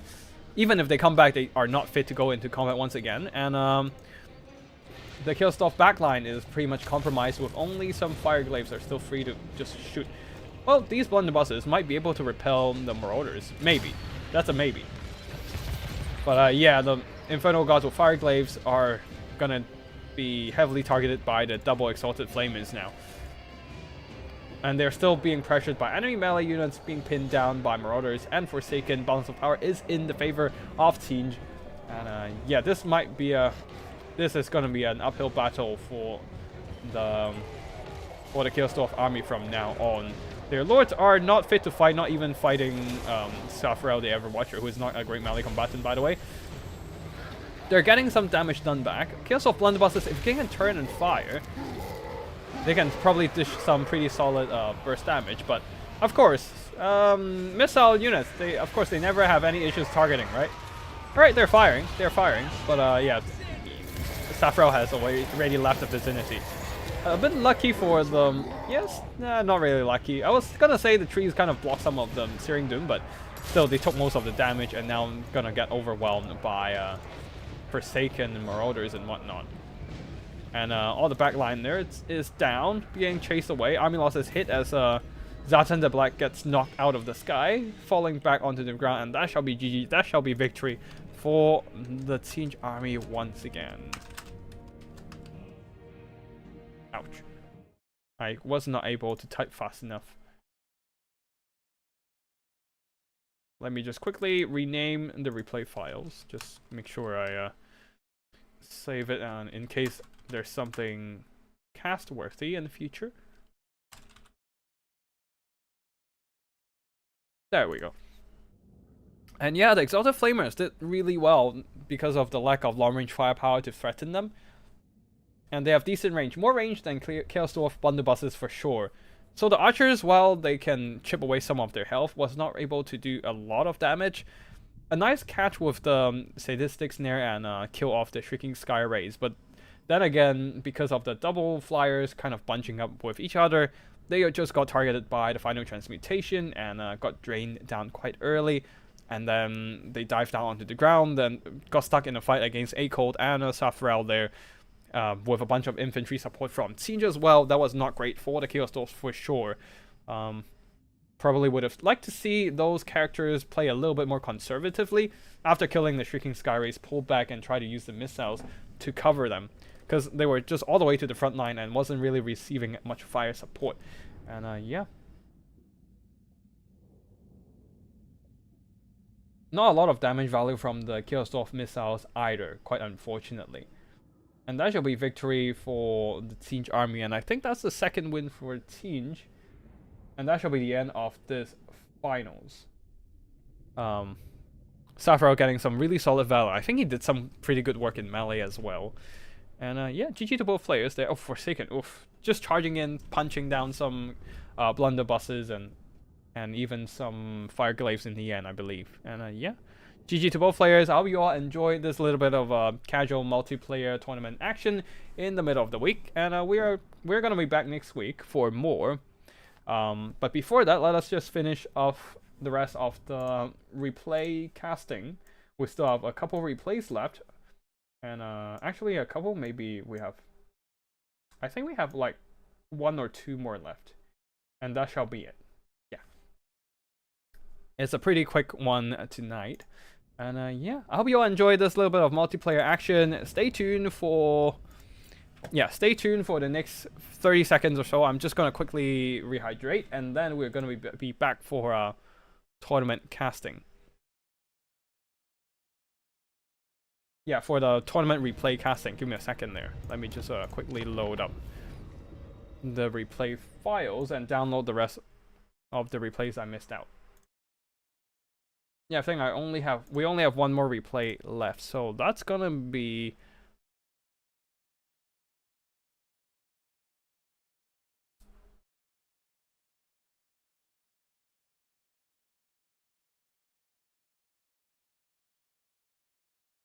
yep. Let's see.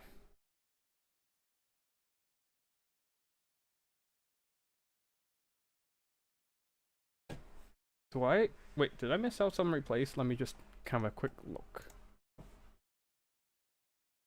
Okay. got three replays for the rest of the night. And yeah, I'm just gonna quickly rehydrate, and then we should be able to cast the rest of the games. Give me a second there. Wait, two replays, three replays? Oh, we've cast this already. So 2 more replays for tonight.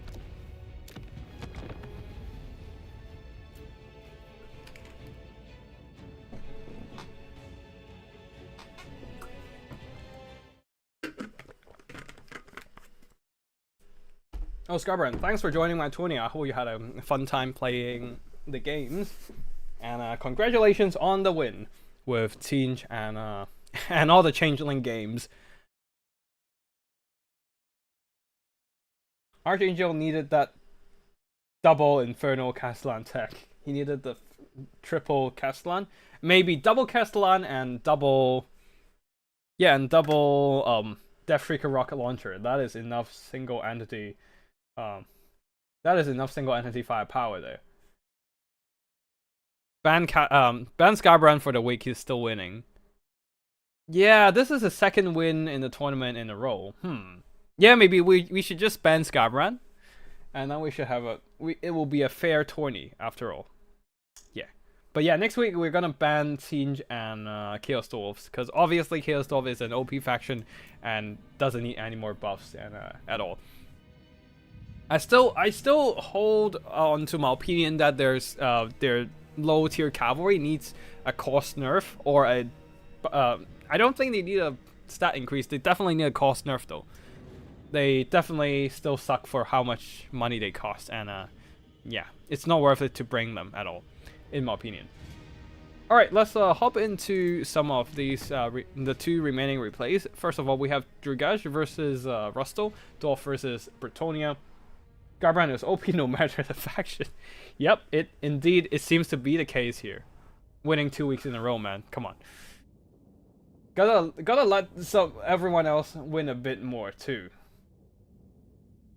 Alright, Dwarfs here going with double Slayer. Oh, that is a Dwarf Hero Hammer for sure. Thoric Ironbrow with double Slayer characters here. Dragon Slayer and Garagrim Iron Fist. They're gonna fight to the death. I mean, they're Slayers after all. And a box formation kind of reminds me of wait. That's yeah, gotta kind of remind me of Gotrek Starbreaker's early days dwarf defensive matrix geometry. You have a bunch of dwarf warriors on the outside and a center with miners just utilizing these gaps to throw blasting charges. Slayers guarding the rear with cannons and Iron Drake's Trollhammer torpedoes ready to nuke down some cavalry from afar with their anti-large armor-piercing missile shots. Gyrocopters in the skies there, expecting Bretonnia to not bring any kind of aerial units to contest that air game. And yeah, that is it for the Dwarf army build. A very solid box there. While on the other side, Bretonians with a 100% peasant army. Oh shit. Wait, no. Oh no, they're not peasants. No. Okay, so all the peasants are on the right side and the middle. You have a ton of peasant mobs, peasant men at arms, and some peasant knights errant. Knights errant, while they have the name knights on there, that is more of an adjective than an actual noun. Yeah, they might have a horseman, they might have armor, they might have lances and shields, but they're not knights. So yeah, all the knights and all the peasants are on there, and here as well. Rapunzel is a peasant. She's not exactly a knight, and same goes for Felix. He's also not a knight. He's going up. Well, there's no. His buddy Gotrek isn't here, so I guess that's one consolation for Felix, our favorite bard. Anyways, for the group of knights here, we have defenders of Fleur de Lys. Okay, they are not knights, but the rest are pretty much knights. Questing knights, a lot of AP, and Royal Hippogriff knights to disrupt the enemy missiles in the middle of the box. So Bretonians do have some aerial presence, so the gyrocopters have to be careful. Good thing is the Raw Hippogriff Knights aren't as fast as the gyrocopters here, and they should be able to stay ahead of those hippogriffs just fine. And oh, Felix getting absolutely hammered by the artillery. He was around here, I think, so he was not exactly behind the trees and wasn't able to block the cannonballs, and just got absolutely murdered by it. I mean, not entirely murdered, but he did got hammered.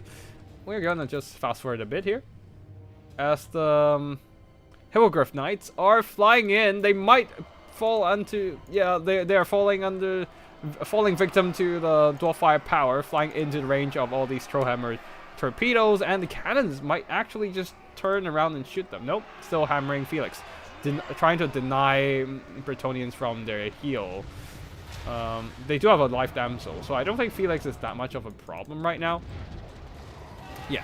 Anyways, Master Rune of Slowness, slowing down those hippogriffs and absolutely lighting them up with various units of Trollhammer torpedo, already killing some models, and that is gonna deny some of the healing from the Raw Hippogriff Knights, and more importantly, flaming attacks, cutting their healing by half. That Earthblood was mostly mitigated by all those fire attacks from the gyros, who have brimstone guns. They're flamethrowers here, absolutely deleting those. Oh, those hippogriffs keep suffering casualties. Half of their unit is gone. That is a painful loss for the Bretonnians.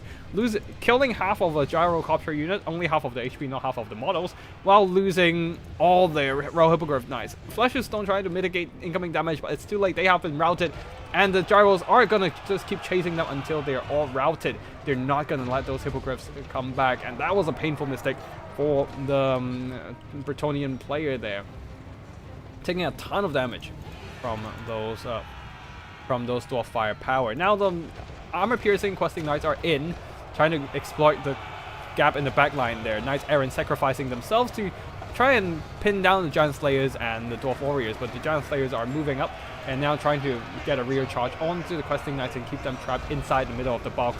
It is a box. It can open.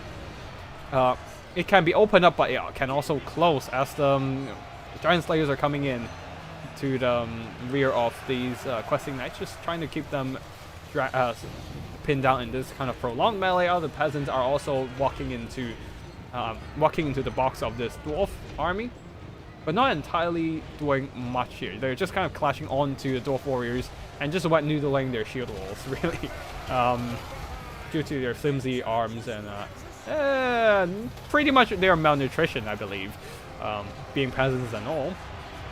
Questing Knights are stuck in the middle of the box now. Slayers, Giant Slayers even, armor-piercing anti-large, are just hacking them down with steam guns in the skies, blasting them as well with that armor-piercing, and men-at-arms with shields. The peasant mobs are all just incapable of breaking through the dwarven shield wall. Cannons are offline. They have taken a bunch of damage from the Knights Errant, but the Knights Errant themselves are getting a bunch of losses in the middle of this fight.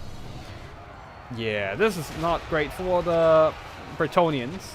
Losing that Hippogriff Knights was I would say it might be a game-deciding mistake. You're losing out on 2,000 gold with that one unit, and a lot of healing potential on that unit as well, that early in the game. So yeah, peasant mobs are now just getting bombed out by the gyrocopters. Repulsor Mayonnaise is trying to fight on. Trollhammer torpedoes are mostly compromised, but they have done their work. They have annihilated the 4 Raw Hippogriff Knights. So no more flyers, no more arrow disruption for the Bretonnians, and that is gonna be GG there. As the Bretonnians charges in and then got stuck by it got stuck in the middle of a bunch of dwarf units, and especially the Slayers coming in. How much value did Giant Slayers get? 1,500 gold, 2 chevrons, a lot of those value coming from the questing knights and Knights Errant. And now Rapunzel is just doing a 1v3 versus the triple dwarf characters. We can ignore that damsel there. She's not consequential. She doesn't matter at all. And flamethrowers going into all these peasants and knights and whatnot, applying that burnt effect to lower their leadership even more, making them even more vulnerable to those to routing. There's not a lot of leadership issue. Like, there's no leadership effects on the dwarf army over here, but even then, yeah, that's gonna be GG with the burnt effects routing a bunch of peasants. We're gonna fast forward here, and as we're going into the cleanup phase with more and more peasants rout off, army losses hit, and that should be victory for the dwarfs. Yeah, that's a painful loss of the Royal Hippogriff Knights. They are like the carry of the entire Bretonnian army here, and losing it is, yeah, it's painful. Painful. Like, questing knights, theoretically armor piercing and anti-infantry can do well against dwarfs, but they don't have the kind of maneuverability, they don't have the ability to reposition like the Royal Hippogriffs, they don't have the master push through the dwarfs like the Hippogriffs, and they can't just ignore the enemy front line, they can't just bypass the enemy front line and jump onto the dwarf backline like the Hippogriffs. So yeah, that was painful. Iron Drakes did a lot of good damage, same goes for the cannons and the gyros there. One of the gyros chased off the Royal Hippogriffs, so that was a great thing they did. Just making sure they don't come back and get healed up back to half health or something like that. And infantry-wise, not a lot of value from most of the units other than Garrigrim and Giant Slayer. Garrigrim beating up Rapons with his anti-infantry armor piercing. While the Bretonnian army, yeah, I probably cut Felix off, because there's not really a point to bring Felix with Rapons. Rapons, yeah, if you just give her like a regrowth, she'll be fine. Like, yeah, she doesn't really need. I guess you can getting Felix is not bad actually. Well, but yeah, man, that's loss of Royal Hippogriffs was so painful to watch. All right, next up we have I think have we seen this? No, we've not seen this. Drugash going with Dwarves versus Chaos Dwarfs of Archangel. It is a grudge match. And we have Astrogoth, Iron Hand. And what the fuck is Drugav going? Look at all these Thunders, and Thunders with Grudge Rakers. Holy shit. That's so much firepower from the Dwarfs. It would be funny if there's like 5 blunderbusses on the other side, but alas, that is not the case here. When we have some pretty neat melee units, I suppose. Oh, we have the Immortals! Oh god. Yeah, that is some very strong melee presence then. Okay, once again we're on this map, and it's weird. So, okay, so this map, let's slow down a bit. Okay, the vegetation over here doesn't really protect the units from artillery on this side, because there's not a lot of trees between the point and artillery on this side, but still can block a lot of artillery fire from that other side. You can still contest this point with artillery if you're on this side, I guess, but even then, if a unit just walks over here, just stay around this point, they can still capture the point and still receiving some protection from the vegetation. So that's not great, honestly. Yeah, I'm just gonna remove this map from the map pool for now in future tournaments, because I really don't like this kind of map. Basically, nullifying missiles, nullifying monsters and cavalry for the point. Yep. Okay, so now for the army builds on both sides, for Archangels, Chaos Dwarfs, the front line of Goblin Laborers mixed in with some Chaos Dwarf Warriors, some of them with great weapons, and some of them the Blazing Beards of Bazarak, more great weapon Dwarf Warriors on the side. And at the back there, the Immortals. Yo, these guys are the most elite Chaos Dwarfs. Look at their molten axes. That's so cool. Oh, they even have iron masks on their face, so you can't see them. They're just like faceless, terrifying, menacing infantry with ooh, are those scaly armor? Okay, that's a lot of detail going into this unit. Very cool. Very cool with their glowing color scheme. It's like their armor and their axes are all molten and just burning in high heat. Alright, anyways, Chaos Dwarfs with blunderbusses on the side there and the fire glaives. And that's basically, more fire glaives at the back there, and leading the army Astrograph Iron Hand on his mech suit. Yeah, just a mech suit. And his little bit of a hammer there. And yeah, that is it for the Chaos Dwarves, I believe. Going with a pretty wide army while the Dwarves here, with only 3 Dwarf Warriors as like the melee presence. Everything else are just Grudge Rakers, Thunderers, 5 Thunderers, as I've mentioned before. The Grim Dwellers Regiment of Renowned Grudge Rakers with stock ability and Frenzy. And some Trollhammer Torpedo as well. And this vegetation around the capture point might put a damper on their missile firepower presences, unfortunately, due to the vegetation blocking their shots. Gyrocopters in the skies, which they might be able to close in and drop some bombs, but there's a lot of anti-air fire from the Chaos Dwarf, so this is going to be a risky move if they fly too close to the sun. Demon Slayer leading the army, no Runesmith at all, and that shall be it for the army builds. Now let's get the battle started. Oh, some Doomseekers on the side.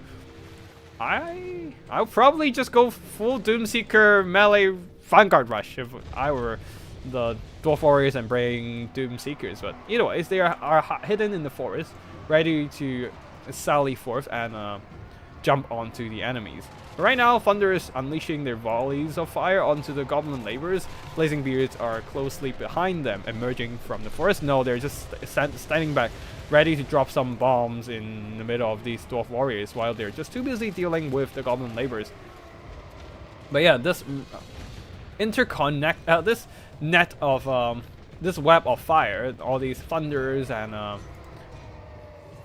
yeah, this cross-firing web of thunders, Grudge Rakers and whatnot are unleashing some devastating volleys onto the enemy front line, routing off the laborers, and these Chaos Dwarf Warriors might not be holding long either. Gyrocopters also firing into the flanks of the Chaos Dwarf Warriors. Oof. The Grudge Rakers just keep firing into the fray, but they're doing some friendly fire as well, I believe. Oh, a lot of friendly fire onto the Dwarf Warriors, and the Chaos Dwarf Warriors with great weapons are able to breach the front line of the Dwarfs. Only the presence of the... only 3 Dwarf Warriors are not enough to hold the front line there, as the Chaos Dwarf Warriors are indeed slightly more elite than the regular Dwarf Warriors and are breaking through. And this exposes the Grudge Rakers at the back there, who are just too busy shooting at Astrogov and just forgot about the Immortals in the front line and the Dwarf Warriors as well. Now the Immortals and Dwarf Warriors are just... Chaos Dwarf Warriors are breaching into the missile line and forcing the Grudge Rakers to fall back. I would probably argue just to keep those Thunderous Grudge Rakers standing in the front line there. Hobgoblin Sneaky Kids, how did I miss that? They must have Vanguard deployed and just run in from the corner. And now they're just compromising the back line as well. The Demon Slayer is trying to fight them and break them back, but one of them, they have been routed, but they have also broken one of the Thunders as well. A Flamestorm unleashed upon these Thunders, doing substantial damage. They still have 62 models, but not a lot of HP left.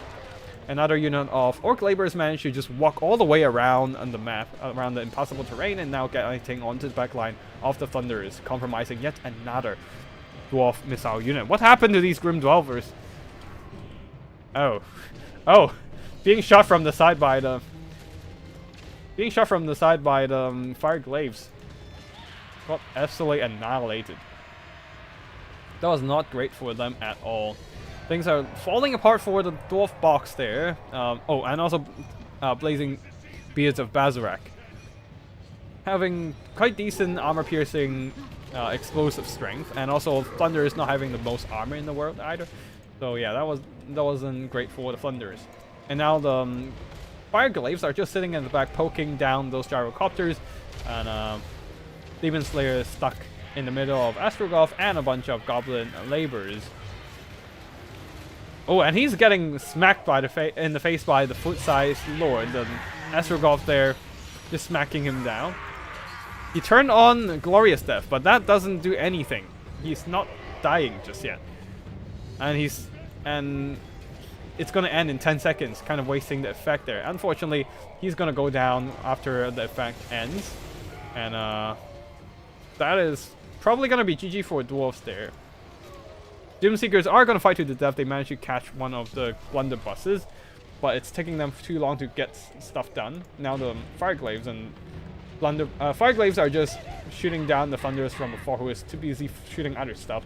And Rakers have regrouped, trying to re-establish the fire line. Unfortunately, just getting outshot by the way more healthy Infernal Gods of Fireglaves. And Iron Drakes are being pushed back by the Blazing Beards of Bazarek. Where are the Immortals? The Immortals are still very much healthy. Where are the rest of the unit? Oh, all the way over there. Pushing back the Thunders already. Having a grand old time cutting through those Dwarfs. Hello, David. Hello. And yeah, the Thunders. Another Flamestorm burning them down. And yeah, the Dwarfs front line is completely gone. Only some scattered, depleted Dwarf infantry. The missiles are still at the back line there. But they are soon falling victim to the vast ranks of vast hordes of unwashed goblin laborers. And even the gyrocopters are falling to the Fireglaive from afar. And that shall be GG, that shall be victory for the Chaos Dwarfs there, as their missile game... not really missile game, the melee game out-traded the Dwarfs' missiles. The interconnected web of crossfire was unfortunately not quite effective this time, due to partly the forests, and also Grudge Rakers being Grudge Rakers and other shotgun missile infantry being kind of disappointing in terms of performances. So yeah, that is gonna be it for today's stream. This is gonna be the last battle. Yeah, with a little bit of army performances here. The melee troops, the Immortals didn't do a whole lot. The Blazing Beasts did a lot of damage with their explosives, I believe, and blunderbusses and Fireglaves also did well, shooting down the gyrocopters there and outshooting the Thunders and Grudge Rakers, while the Dwarfs... Demon Slayer, you were fighting Astrogolf the whole time. How do you only get like 76 damage value? Damn. Doomseekers did well. They are a really good aggressive infantry. I feel like if there is a whole 3 units of Doomseekers with a pure melee rush build with the Dwarfs, they might have fared better against this Chaos Dwarf army build, maybe. Though there's a lot of infantry for them to cut through, so I'm not sure either. But yeah, anyways. Thunderous did meh, unfortunately. Again, not a whole lot of firing angle due to the line of sight issues. And yeah. Gyros did okay. This Gyro did okay. The other, not so much, but still did some damage. Just quite unfortunate there, the trees were in the way. Yeah. Actually, let's just have a look at Blazing Beards again and see how they got all the value. Because I think they might have blasted one of the Thunders as well with their explosives. Not entirely sure.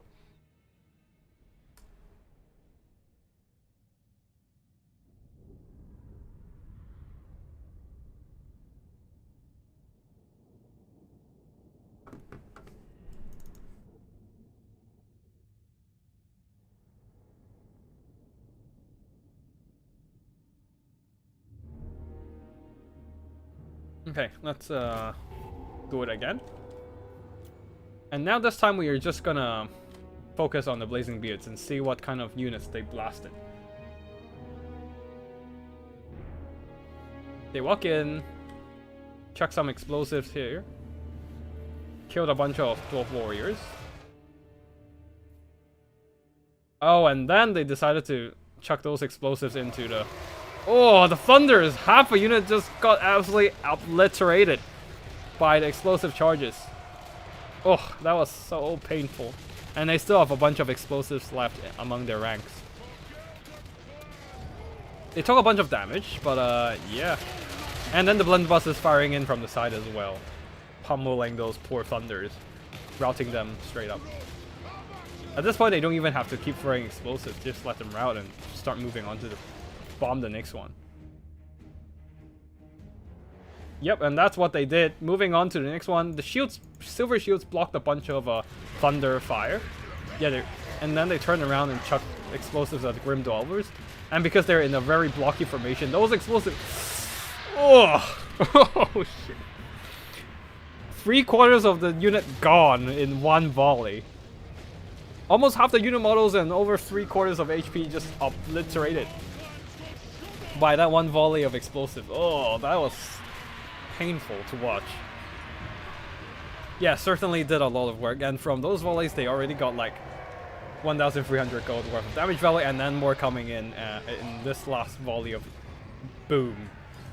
Yeah, Blazing Beards of Basrax, a really powerful bomb throwing infantry, really. But yeah, that is going to be it for today's stream. I hope you all enjoy the tournament stream and this bit of casual multiplayer tournament action.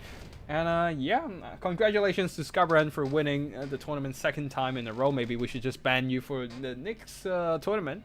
But yeah, that is going to be it for today. Thank you very much for watching, and I'll see you all in the next one. Tactical Lich. Oh, and also big, huge shout out to Human Boy Yes for raiding the stream, and thank you all for joining. I hope you all had a good time. Have a good week, everyone, and I'll see you all later. Tactical Lich signing out.